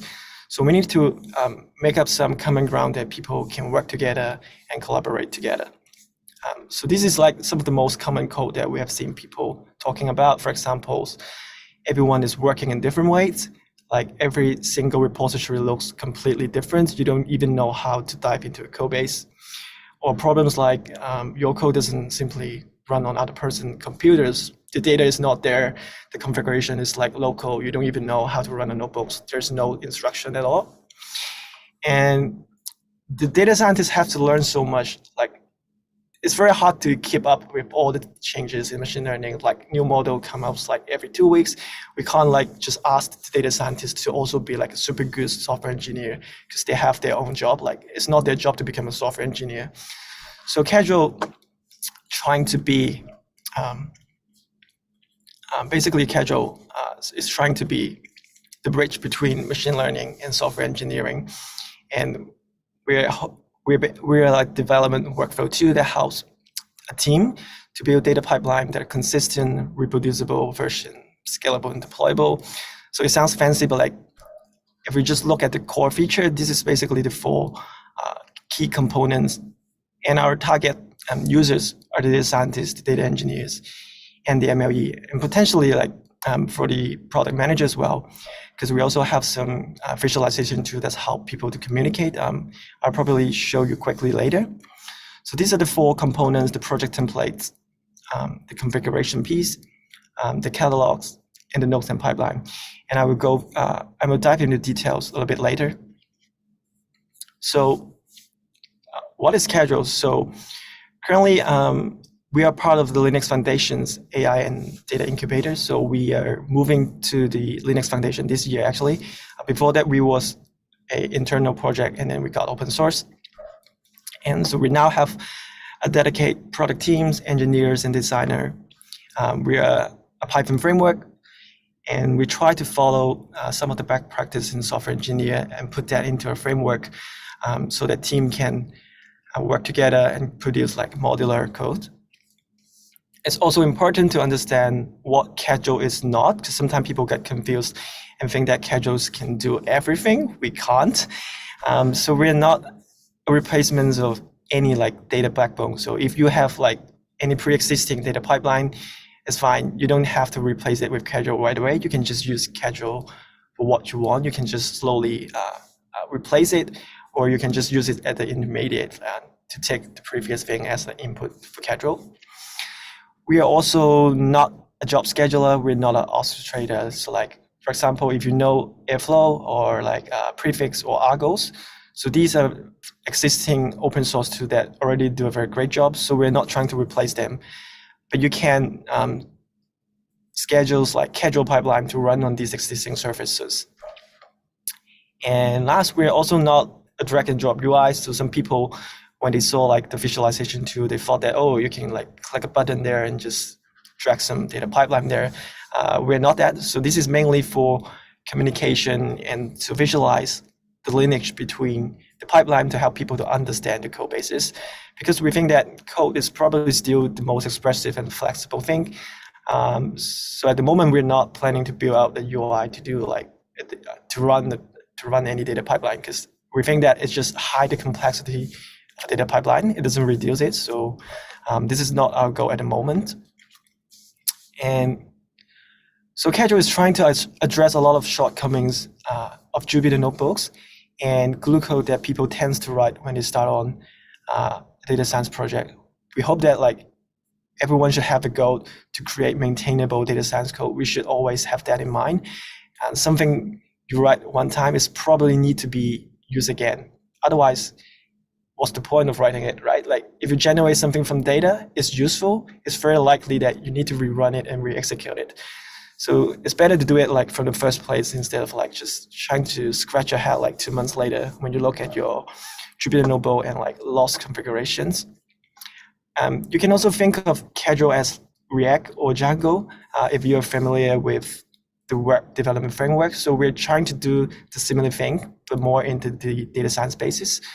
So when you start a Casual project, you will like go through some CI command, and then it will generate like a project template, which is quite similar if you're very familiar with the web development space. So our goal is mainly to enhance team collaborations, especially with a very diverse software engineering background. We want to put people together. It's tremendously helpful to have everyone working just on the same code base. It helps visibility, and it also really helps collaborations. We have been running that internally for a few years, and it's has been like one of the most productivity gains like internally. So at the moment we are on GitHub. So I think I checked this morning, we're slightly over 7 stars like on GitHub, and there's also like more than 1,000 projects on GitHub. So if you like, please check out the repository. You will find like a lot of more information there. So we can now talk about the core features of Casuals. So I think I briefly mentioned this earlier. So first is the project template. So this is basically the first entry point. When you start using Casual, you will create a project with the CLI, and then you will generate a couple of folders and files which are essential for your Casual project. They are organized in a way that Casual understand, but it's also configurable. But often it is already a good starting point. So I think like most of the time I don't really see users like changing these structures like a lot. Sometimes they may need to change the configuration a little bit because the internal systems, have some hard requirement. But often I think this is a good starting point for a data science project. It is really important because it provides a standard way of working together. There's no hidden configuration. Everything is predictable. You know exactly where to find the configuration. You know exactly where the credential is putting. You know where's the notebook. So when you jump between different projects, if you put into the context, like for example in QB, everyone is working on projects like switching very quickly. Sometimes they may be working even on 2 different projects at the same time. So the ability to jump between different code bases is very important. There's always a very well-known entry point. Even if you don't understand a code base, you can go into the project, you know exactly how to execute it. It's just always the same CLI command. And then you can start to like tweak things a little bit and trying to understand how does this function actually work.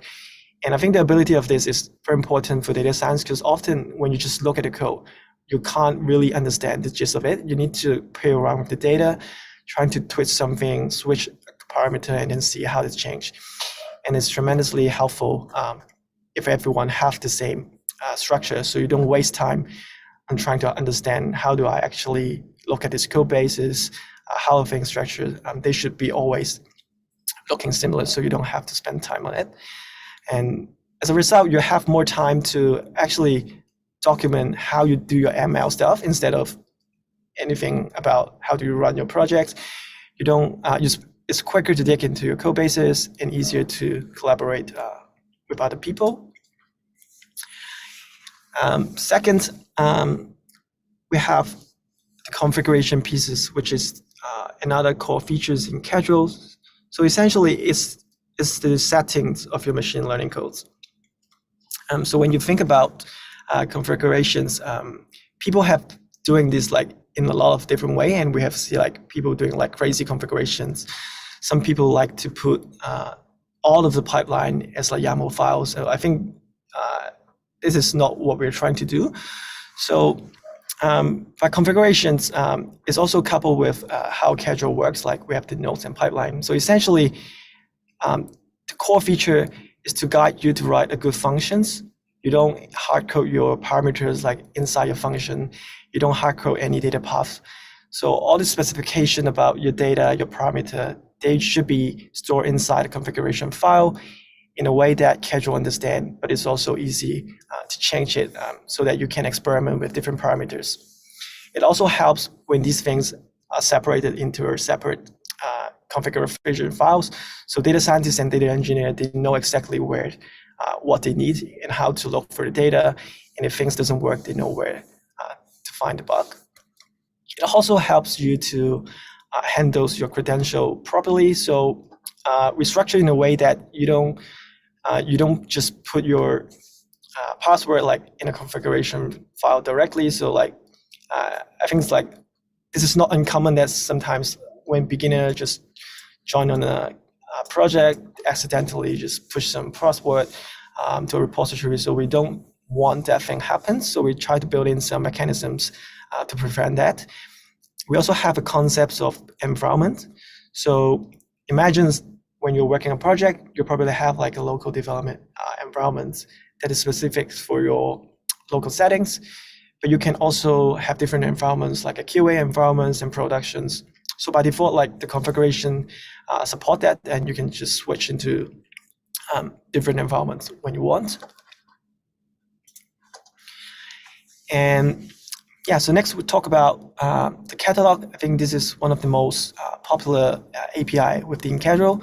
So basically, it's a pre-existing data connectors for most of the popular libraries, for examples like Pandas, Spark, Docs, or SQL, or any cloud connections. So essentially, it's a nice abstractions of how data set should work. So when you think about data set, we think about like it do two jobs: save and know, and nothing more. So for like any kind of Python library, for example, Pandas, you're saving a CSV, you're doing a save operations, basically like to CSV. You read something, you just load something. But like for Spark, they may have like a different API. For DAS, they may have something different. So we try to abstract that away. So when using like Casual, everything is just load and save. We already like pre-build these kind of like connectors. We also support data versionings. Essentially, when you run a Casual project, it will generate all different versions of dataset. It will just keep that in place. If you're using something like object store like S3, you can also leverage the ability to versions the data as well. But by default, like Casual support the file-based system versioning, so you can just enable it like if you need it. Optionally, you can also, when you're trying to run experiment, you can load specific version that you have run before, so you can pass that as a parameter or arguments, and then it will load the right data. It is also integrated with the credential part we talked about before. So like it helps mitigate the risk that you're leaking credential accidentally. And it's also easy to extend the data catalog.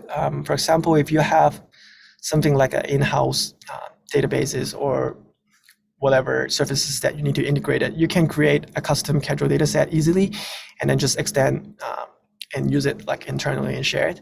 But if you want to build on some existing data set that we don't have it, we also very welcome any external contribution. I think this is one of the most common place that people make their contributions. For example, like there are some data set that the scientific community is using more, but it's not common in the corporate system. So we have also see people trying to build like new data sets for the science community. And then the last core features is the nodes and pipeline. It's one of the core part in Casual. So when you think about nodes, it's basically a Python function, but we call it a pure Python functions, which is just some fancy way that I think we reference it from some functional programming paradigm. Essentially, we mean that when you pass something into a functions, it should always get the same output.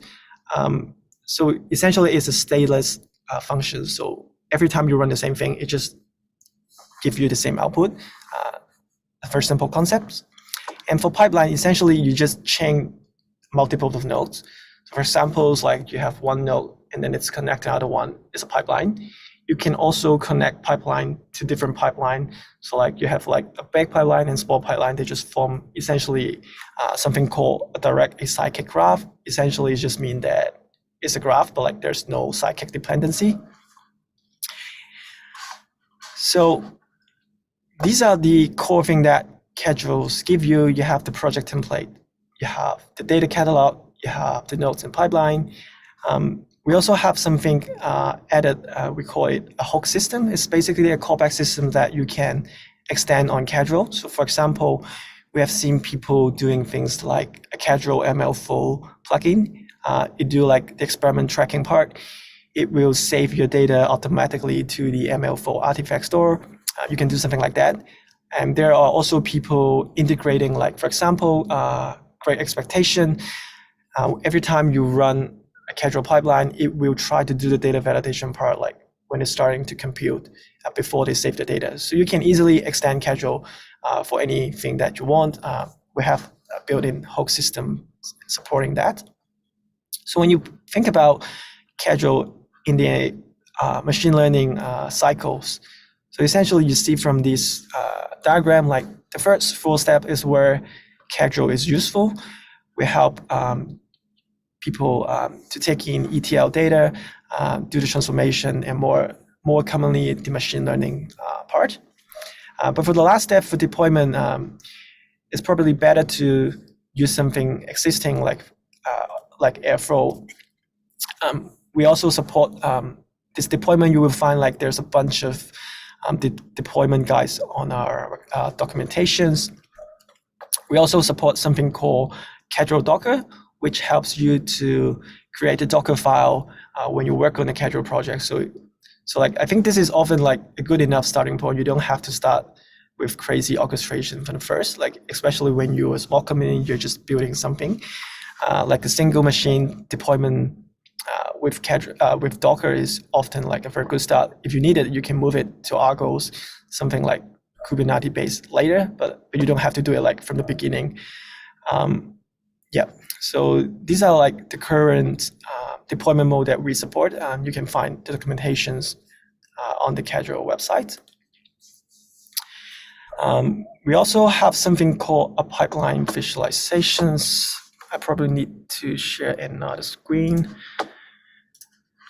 Just a second.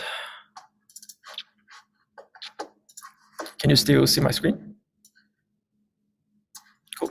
Yep. So this is on our demo site, but you can, when you start a casual project, you can just install something called a casual viz, and then you just run the CLI. It will just show you the pipeline visualization automatically. There's nothing that you need to do. It's just built-in support when you working in casual projects. So essentially, it helps you to visualize your data pipeline. So here's like a more complex version. So there's like a big pipeline. You don't need to like look at everything at once. For example, you can collapse stuff. You can like, we can just collapse everything for now. So it's like easier to see. So essentially, this is quite useful for us, especially when working with clients. You need to communicate what you're actually doing, but you don't really want to show the code to the clients. So this helps like high-level communications. You can talk about like what are the data set you're actually using, which step are you talking about. Like here it doesn't show because it's just a demo, but if you run it in locally, when you click on the node, you can also see this. Oh, this also is actually here now. Yeah, so you can kind of like facilitate the communication when you're trying to present your project and showing it to management or client when you're working in.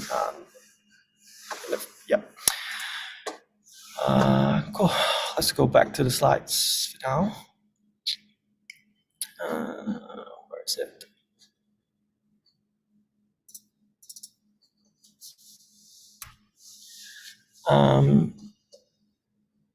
Cool. Can you see the slides? Cool.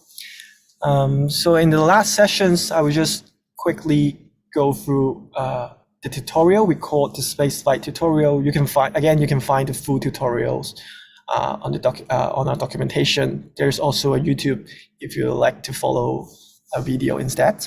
But we'll just quickly show you some screenshot and try to help you to understand how casual actually work in place. So this is a little bit like a fun exercise. The background is like imagines like space tourism is available in 22 centuries. You know, people don't take flight anymore. People take shuttle to the moon and just travel. So essentially the goal of this tutorial is to create a model that to predict the price to go to the moon and then come back. So it's just like a fun exercise. So when you start on the project, you can already like run the casual viz command. It will help you, it will show the visualization here. And we can start reading like this diagram. Like at the top, you can see there's 3 data sets, the company data sets, the review data sets, and shuttles. So essentially you get like prices of like the shuttles from different company, you get like customer review, you also have data about like metadata about like different shuttles. And then, oops, sorry. Yeah, and then at the second part, there's like two pre-processing functions. Often like in the real world, data are not clean, so you need to do something before you can actually use it. So in this case, like the review data is like probably coming from in-house. You don't need any extra pre-processing, so you only need to care about the company's data and the shuttle data. So you do some pre-processings, and then the next step you get like the pre-processed data, and then like next you aggregate like the 3 different data sources together, and then you put it in, aggregate them into a model, and then properly pass it to the next step to do some machine learning stuff. So this is how you look at a project when you use Schedule. You can use the visualization tool to help you to understand the code base. Even like sometimes it's quite useful even when you are not talking to product people, even when you're just diving into a new code base. I think it is a very good starting point to just look at it high levelly. What are the pipeline there? What is the existing components? And potentially like which are the relevant part that you actually need to understand. So this is like a very good overview when you jump into very complex projects. Like internally, like we have projects that have like over like 1,000 nodes. So like sometimes it's like crazy large. So you can't just look at everything from the beginning. So you need to like zoom in to just look at a tiny part at a time. And before that, like we mentioned the catalog. So when you use a Schedule project, the most common place that you interact with it is through the catalog YAML, which is just stored in the configuration folder.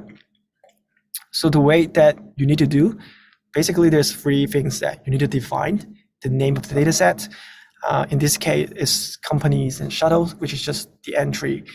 And then you need to also define what are the data type of it. For example, this time you have the CSV and you want to read it as a pandas data frame. So you will just type in pandas CSV dataset, and Schedule understand what does it need to be loaded. It will just fire up a pandas data frame and then load the CSV automatically for you.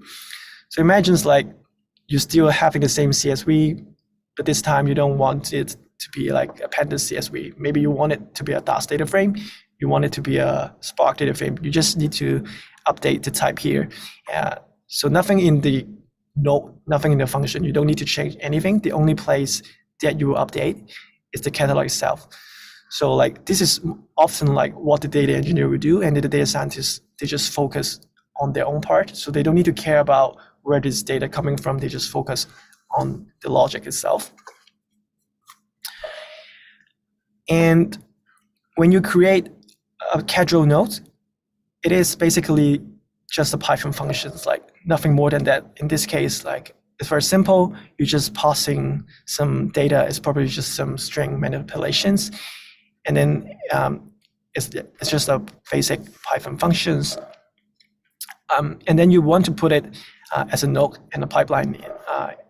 Often like the convention, we just put it into a file called pipelines. And then essentially a pipeline is just a chain of nodes. So here you can see that when you create like a pipeline object, you have a list of nodes. And then within each node, you have a functions, you have an input and output. And you can see that like, for example, in the first node, the highlighted part, the preprocessed company, the preprocessed company is exactly the function that we have in the previous slide. So it's just a very simple Python functions. And then the input is the name of the data set, which is company. So when the node is executed, Schedule understand that it is a pandas data frame, and we just load it automatically. So you don't have to write any code like in your function. Like for example, very commonly people do like pandas read CSV. So the benefit of this is actually to decouple and the data IO logic from your functions. So imagine the cases that people reading data, you will hard code some path like within like a function, a big function. But when you split things into 2 places, it won't happen anymore, because essentially the data is always within the catalogs. So this IO logic is a nice separations and helps you to maintain a more healthy data pipeline.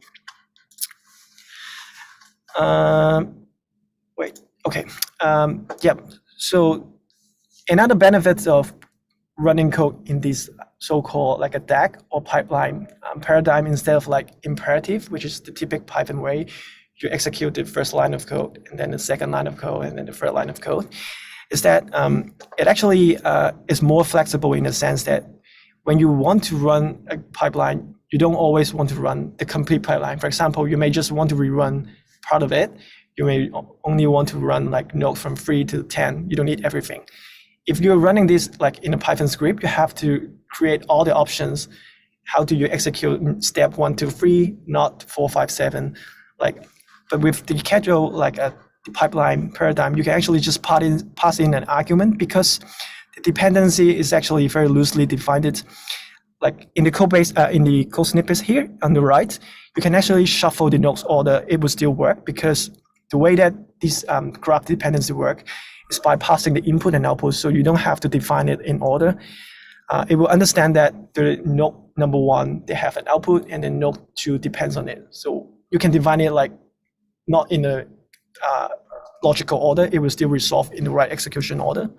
So one benefit that comes out of it immediately is that you can actually parallelize running your pipeline in a parallelized way easily.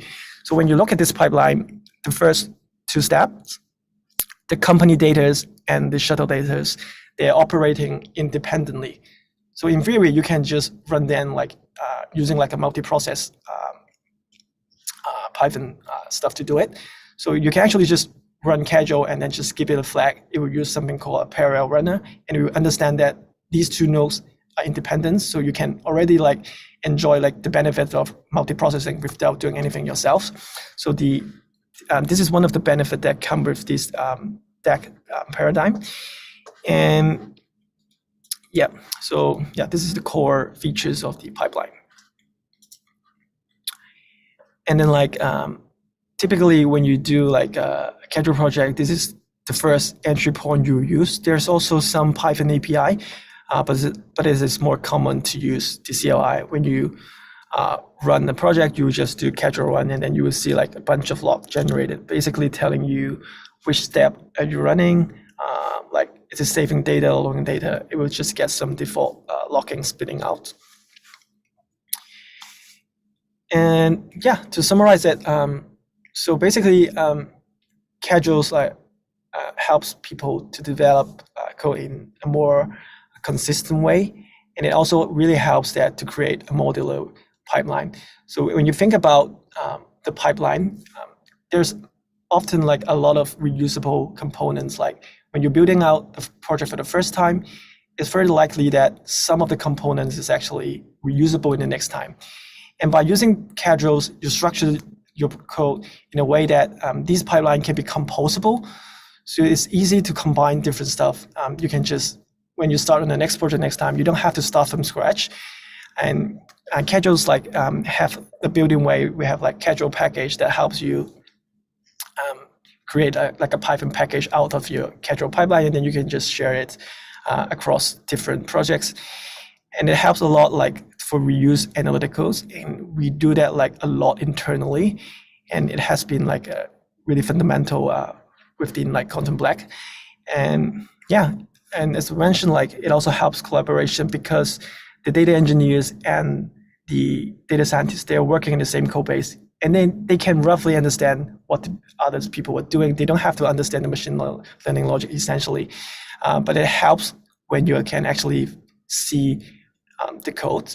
And I think that's like one of the benefits, like why is the data community moving into Python like predominantly, even Python is not the most computational efficient one, because like it's just easier to work when everything is in the Python projects, and it more easier is like if you can see exactly what the data engineer is doing in your code bases.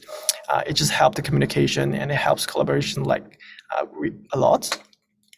And we try to embed a lot of software engineering practice in casual. So even if you don't understand that from the beginning, by trying to follow what casual advises you to do, you kind of like slowly grow your skills of software engineering. You know how to separate your code, when to do like a modules, and this stuff like I think is very important, especially for the data scientists when they don't know how to do like software engineering properly, there's two that guides you towards it.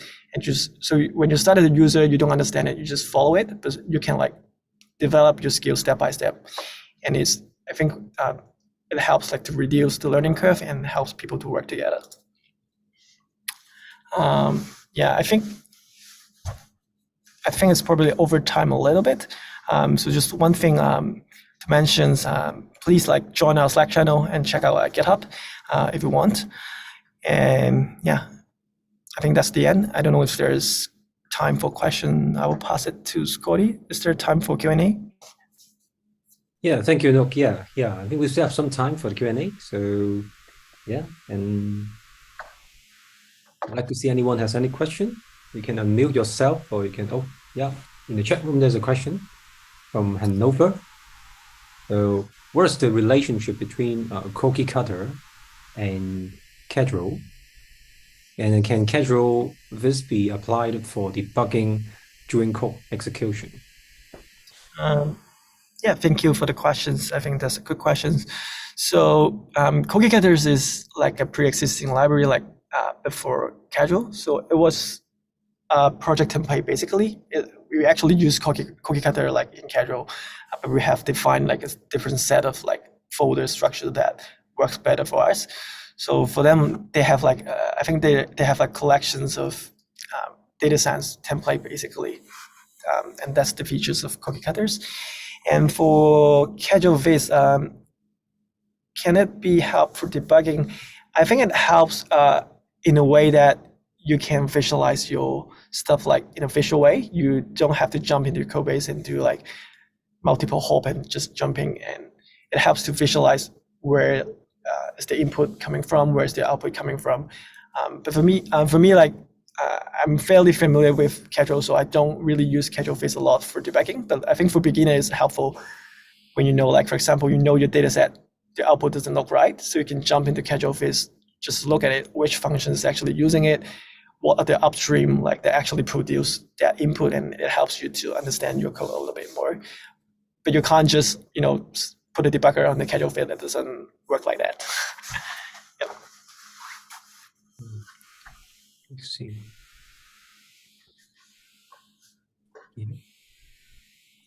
Any other question from the floor?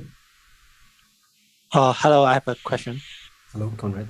Yeah, I actually have two questions. Yeah, thanks for your presentation. So first question is about, you mentioned the nodes will be parallelized when they execute by casual. So I wonder, the parallelization happens within a single machine, or it could span across multiple nodes in a cluster? So that's my first question. Yeah, and my second question is about more like practical practice. Say within a machine learning team, do you expect like data scientists to work on the modularized casual nodes, or since I work with different data scientists and they usually prefer working in Jupyter notebooks or more like interactive ways. So how does casual fit in such scenarios? Thank you. Thank you for the questions. I think these are really good questions. So for the first one about pipeline, I think you asked about how to parallelize it. And I think there's like two levels of it. Like first, when you use casual run, like you can use like a parallel flag. It works on a single machine. It's essentially using the multiprocess libraries in Python. So it works on a single machine. But you can also work on like a cluster that depends on what you want to do. Like for example, Spark, like you can use Spark and it just run on the different machines. But like there's like different ways of parallelizing it. We also have something called like a task runner, for example, but it's really specific on what you're actually doing. It just you can't like magically scale like a casual project on a cluster. It's not that magical. But if you're using like data processing library like DAS or Spark that support in a cluster mode, you can use those specific runner and they will work in a cluster. So that's for the first question. And for the second one, yeah, I think that's a really good question about Jupyter Notebooks. So casual is quite predominantly we work in script because we think that's how a project should be structured, and it's the only way that you can structure things that is reusable. and but we don't stop people from using notebook actually. But we encourage people to write functions, like even if you're using notebook, you can just write function there. But what we hope people are trying to do is that when you start using the functions, you just put it back to the code base and then continues your workflow. And we support like interactive workflow in Casual. So I didn't do a demo here today, but essentially you can just fire up a Casual sessions in a Jupyter notebook and then just do something very similar. You can run a pipeline in a notebook and then just continues the next step. And I think like in the data science paradigm, you don't have to do everything. So often people develop functions one by one. So for example, you're doing the machine learning model. So what you need, you just need to load up the data before you come into the machine learning steps. And then you start to write whatever you needed in your machine learning code. And then if you finalize that, you just put it back in a function and just ship it back to the code base. And then like the notebook shouldn't keep growing, like in terms of the source code. Like once the code's like it's developed into a function, you should put it back to the pipeline, and then it just become like a new node in your pipeline, and then you just continue from that. And I think that's like kind of like the workflow that we encourage. And yeah, I don't know if that's answer questions, but yeah, I think people here still use Jupyter Notebook quite a lot. I think that's not a problem, especially I think Jupyter Notebook has its own values, like especially when you need to visualize your data, perfectly fine to work in a Jupyter Notebook, but we just don't want the entire pipeline exist in the notebook, like, because there's no point of it. It should be like putting back to the source code. You just need to develop in a notebook and then you can ship it back. Yeah, thanks for answers. And there's one more question from Colin. He's asking any advice in managing and supporting multiple casual projects. Are there any metrics or log message can be extracted? Can you elaborate a little bit? What do you mean by metrics or log messages? What are you thinking about, like for multi-casual projects?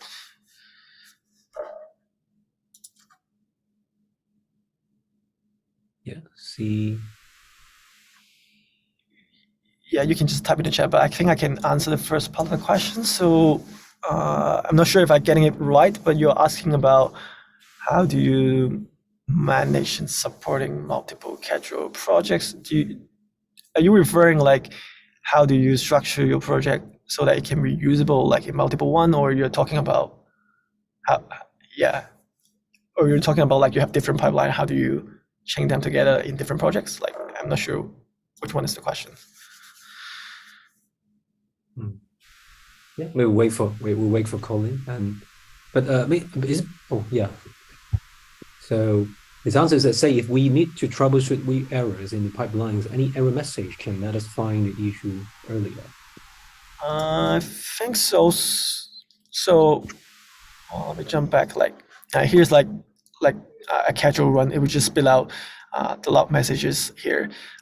But of course, like if there's error, you can also show it there. And we also have support like for the logging file. So essentially, when you start in a new casual project, you can just change the configurations. Like, of course, like you still have to write the log message yourself. It won't like appear automatically, but it helps you to pinpoint at which step, at which node there's some error, and there's probably somewhere that you need to check if there's anything going wrong.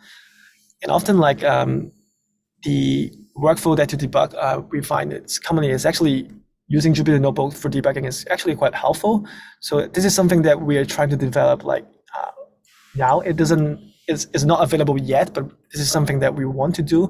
Essentially, when you think about debugging, we want to achieve something that, for example, when there's an error in a node, you can fire up like a Jupyter Notebook. It will load everything you needed. It will load the data like until the point that your code fails, and then you can just start debugging with the data already preloaded for you, and then you just try to see what's going on. I think that's quite helpful, especially for the data science workflow, because like often if you look at the code, you don't know what's going on. You have to check the data frame. Is there something missing?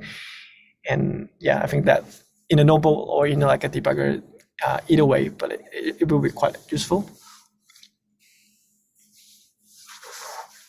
Mm. Mm. So any other question from the floor? So actually, Yeah, I have some questions. Sorry. All right. Yeah, sorry, I have one more question. So, because I think you define input outputs for each node. So, does Casual actually catch the output of each node, or it's just a logical layer? Yeah, that's a very good question. Let's go back a little bit here. So when you put something in the data catalog, by default, we save the data actually like to the path somewhere else. If you enable like the versioning feature, it will just pop up like a series of folder and then just store the output of it. So it's actually cached like in the data in your local file system, or like if you're on like S3, Azure, whatever, it will save in the object store as well. So let's go back a little bit to the pipeline here. Like for example, some of them, they're not exist in the catalog. So how Casual handle it internally, we call it like a memory data set. So essentially it's just a Python variable. You don't have to define anything in the catalog if you don't want to save it. So often the pattern is that when you work on a Casual project, the input is definitely defined in the catalog. You also put some of the intermediate data set in here if you want to actually inspect it and it's useful. But otherwise, you don't have to save the file every time. Otherwise, like it just wastes your storage and it's slower, so you don't have to do it. And yeah, there's something also called like a cache data set, and like there's different way to speed it up. But yeah, that's the gist of it. To follow up on this question, so I want to clarify the arrows between the nodes. So what was being passed through is not the data frame, is it? What's being passed from one to the other node? Which node are you? Just take an example, like the preprocessed shuffle or preprocessed company nodes. So is it passing out a data frame to the next node? Is it what you mean?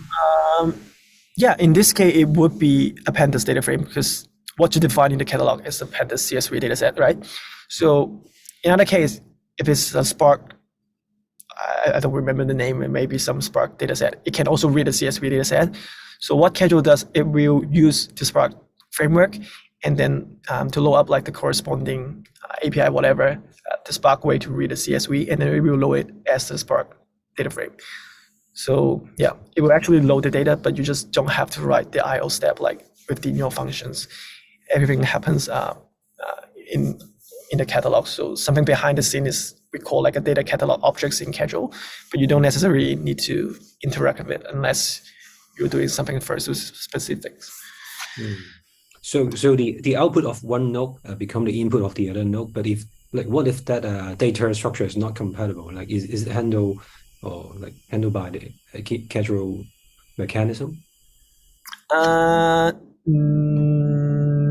No, because like it doesn't happen like magically. You can't just pass in like a Spark data frame and then the next step you have like, I don't know, like a pandas. It doesn't automatically do the conversion.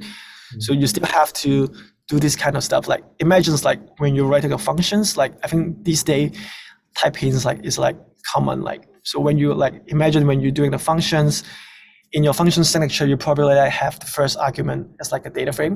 It has to be like a pandas data frame. You can't just suddenly pass in like a Spark data frame unless your function actually is capable of handling both.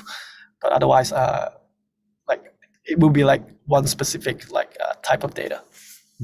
So this kind of schema is a configuration inside Casual, or is it configuration catalog or something like that? Yeah, it is. Okay. All right. And my second question is that like in terms of performance, let's say if we deal with a data set of like pretty huge, like tens of thousands or hundreds of thousands of records, are there any performance bottleneck in the current Casual? I don't think there's specific overhead coming from Casual specifically, because like we don't do the computation ourselves. Like in a sense that like we're still using like whatever underlying library. So whatever performance they come with, it's the same. Like casual doesn't add a lot of overhead on top of it. It just helps you to structure your data. It adds a lot of flexibility to how to actually run the pipeline. You can do like a partial one. You can like override like configuration through your CLI, or there's like so mainly like in terms of performance, it doesn't hurt because we're just adding like a tiny step, and mainly just helping you to structure the data instead of like doing the actual computations. So I don't think there's much overhead in terms of like performance. I see. You will get some performance gain, like if you're doing this kind of like multi-processing stuff. Like for example, like people may not necessarily do this kind of multi-process when they just write this code. Like when you're doing two CSV, typically when you just start a project, you probably just do it like imperatively or line by line. So you don't have to do this kind of like multi-processing code in yourself. Like you can just get it from free. Like, but yeah. I see. Nice. And so my last question is like in your like roadmap of in this project, are there any next big feature or next big thing you're gonna implement in this project? I think at the moment, with what we're looking at, we're trying to doing a big refactoring for our configuration pieces. This is like a really interesting thing. Like earlier I mentioned, like people actually do a lot of different stuff in configurations. Like some people just do it like in a very casual way. Some people like kind of like doing like they generate a casual pipeline within like a catalog. So people are doing like different stuff with the parameters and with the configuration pieces. And there's also, I think that there's a quite common need, like especially for machine learning, people want to run multiple experiment. So internally, like we have something that support like to execute like multiple pipeline. You can just pass in an argument, and then you can run like hyperparameter search, something like that, or different just multiple parameters, and then you can just execute all the casual pipeline. And once we support like once we finish the refactoring piece, this is probably the next thing that we want to do. Like is to support this like in the built-in casual library, but we are still thinking about like how do we do it in the open source spaces.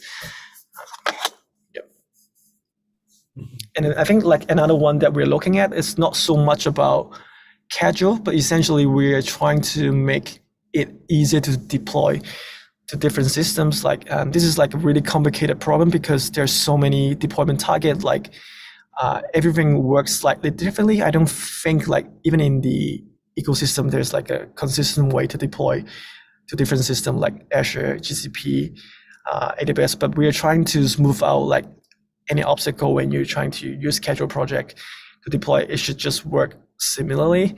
And yeah, so at the moment we're trying to figure out like what are the existing problem when you use, for example, like a platform on Databricks, how does it work on SageMaker, etc. So we're trying to remove all the obstacle when you're trying to use different deployment targets. Nice, thank you. So thank you, Locke. And any other questions from the floor?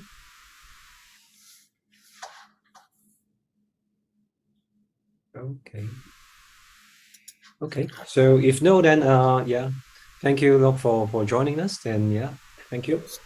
And the questions I just saw in the chat. Oh, still have a question. Sorry, Calvin. So like, yeah. Do we still have time? Like, I'm fine. Yeah. Please go ahead. Calvin, are you on mute, or are you going to type your question? You can type a chat, or if you like, you can just say it. It's fine. Oh, yeah, okay. 1 minute. Take your time, no worries.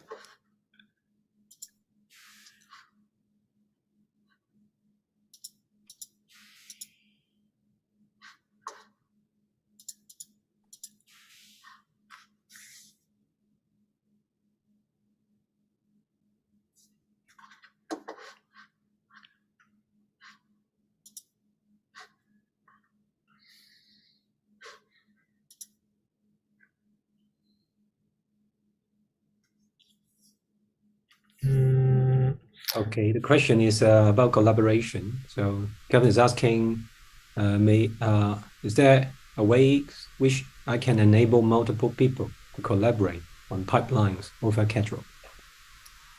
I think it's important to clarify, what do you mean by collaboration? Do you mean like multiple people editing Kedro pipeline at the same time?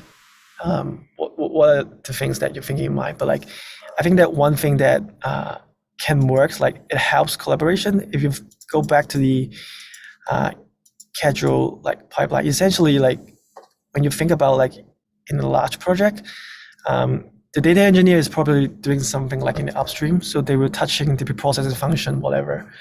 And then like the data scientists, they're just focusing on the step, like the step 4 and 5 here. So if you think about in a project, how do you do code changes?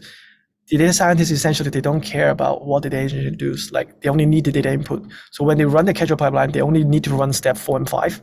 So whatever code change coming from before that, it doesn't matter. So in the code reviews, like essentially the data engineer, they will change their code. Like there's a PR review, it only touch the code, so like step 1 to 3. And then for the data science, they're just touching on 4 and 5.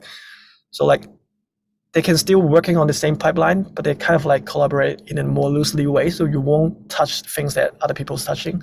So I think that's like one way of Kedro to help people to collaborate, is that there's a very clear defined interfaces. For data scientists, they only need the data. They don't care about the step, they actually produce it.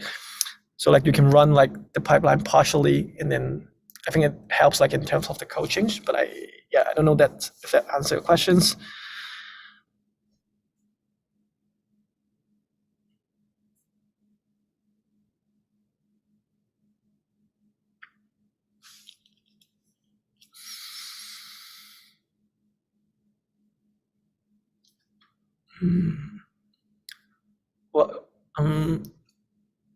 What do you mean by domain people are putting on coding? Are they I guess there are some non-developer people, maybe this is like user from the business or the domain expert, which does not know much about coding. I guess I better just speak. Can you hear me? Yeah. Hello. Yeah. My use case is something like this. So I'm a medical researcher doing quite a bit of research work, and also would do a bit of data science, and I mainly manage my team of essentially doctors. They learn data science, and then they work on these kind of projects. I mean, very great talk, by the way. Thank you. And I guess I would try to introduce them to this as soon as I'm gonna meet them. But one thing I'm thinking about is how the question I had really in mind is that how can I perhaps enable them to, for example, you have this visualization of the data pipeline, which would be very nice, but I can understand for a larger project, it would be really reasonable to have, real data scientists and real software engineers and like domain experts working in their respective position. And of course, they will only touch their own stuff. But I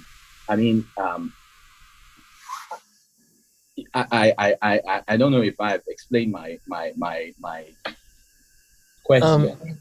I get it a little bit. Essentially, there's like there's like great variance like how people are actually understanding like software engineering. I think that's one of the problems that Kedro is trying to solve. But like ultimately, like the pipeline is complex. Like you can't just, there's like no magic way that you can just let domain people come in and they understand everything. But I think what you can control is like when you build a Kedro pipeline, I don't know what the domain people are doing. Do they need to run it, or do they need to actually change the code? Like, I think like for some people, we have like clients and stuff, like they will build like a layer on top, like so they will enable like a certain arguments or configuration that the end user can touch. Like by default, like Kedro, if you have the access of like the entire Kedro project, of course you can do everything, but you don't necessarily like expose them to the end user directly. You can just expose part of them.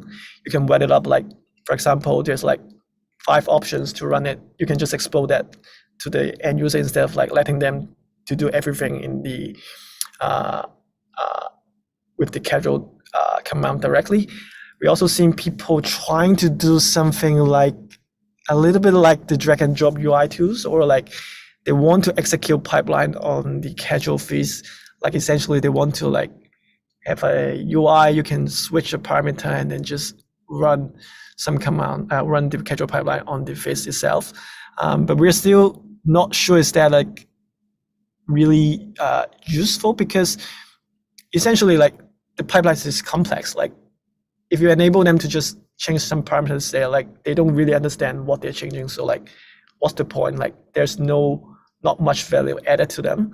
Like, but instead, like if there's like clear design, like what is the domain expert they actually need to touch, they probably just need to run something. Like they don't need to touch all the arguments. Like the researcher, like they have to a lot works on the machine learning model part. Like you don't want to expose those kind of parameters to the domain expert because they don't know anything about it. What's the point of letting them to touch it? Like, but it may be useful for them to touch on a certain argument, like for example, like switching a data set, like it makes sense to them. Like kind of, I think it's like, what do you want to let the domain control? Perhaps let me explain a bit more. So I guess you perhaps need to charge me consultation fees after this.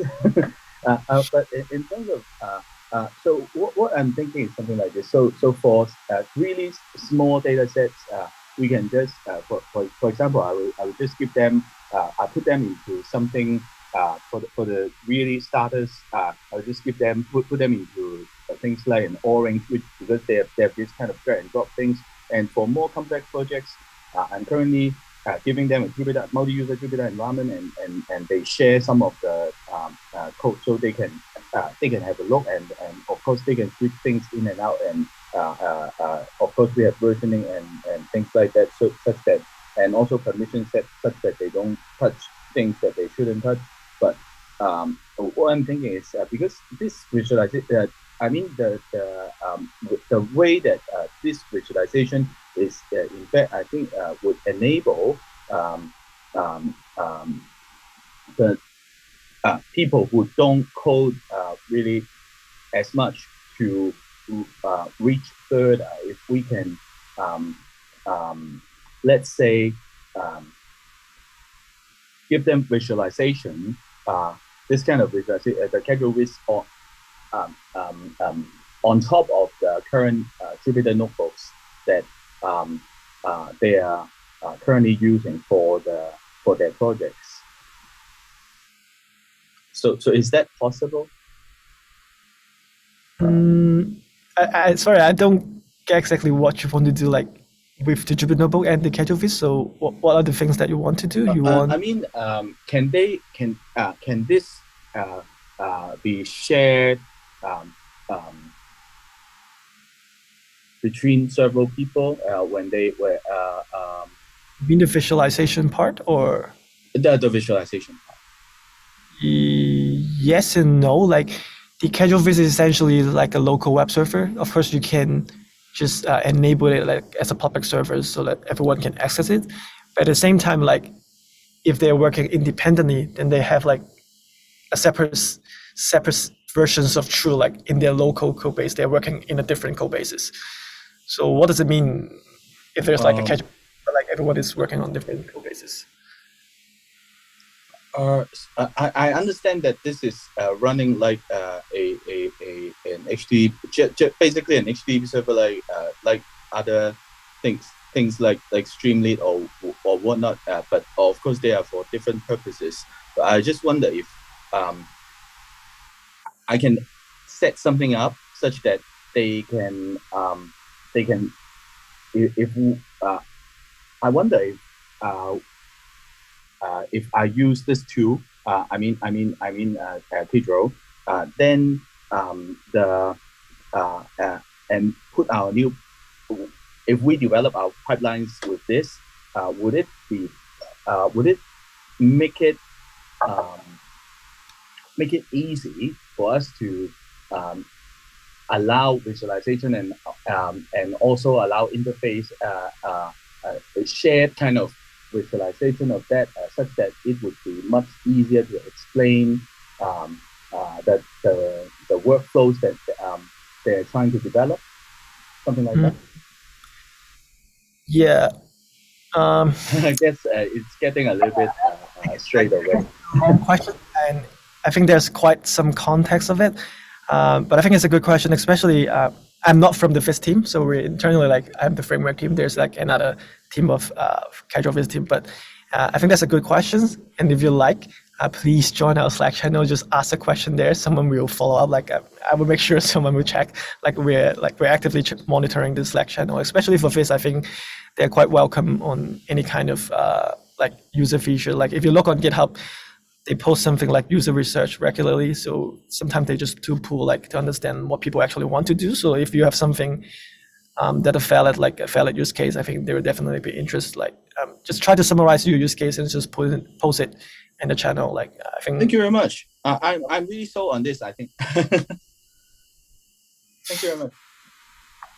Yeah. Yep. Thank you, Kelvin, for the question, and thank you, Luke, for the talk and the Q&A. Yeah. Thanks a lot. Yeah. It's early morning in your UK time, right? So thank you for joining us, really. It was really dark, like especially we just switched to winter time last week. So this morning my weather was like completely dark. Yeah. Hopes everyone enjoy the weekend. Yep. Yeah, definitely. So yeah, I'll stop sharing the screen for now. Let me see. So I'll do a bit of roundup. Just one moment. So I'm gonna share this one.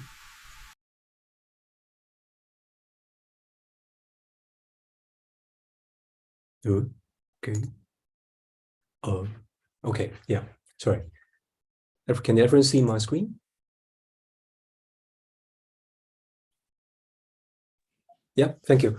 So just a quick wrap up. So for those who join the event, so you there's a small like gift. Like if you can fill in this post-conference survey. This survey is dedicated for today's talks. So you can fill the survey and give some suggestions, comments, and we'll pick the best suggestion and comments to give you a gift, which is sponsored by PCCW HKT, the Mega Football Event Pass, or a Move Music Service Pass for 2 months. Yeah, so you can take this QR code or copy this link to fill in the survey if you like. And so that's pretty much come to the end of this year's PyCon. So thank you everyone, the speakers, like the audience and the volunteers. And so we hope to see you again next year in 2023. So yeah, thank you. So we'll say goodbye here. Bye-bye. Thank you, everyone. Bye. Thank you everyone. Cheers.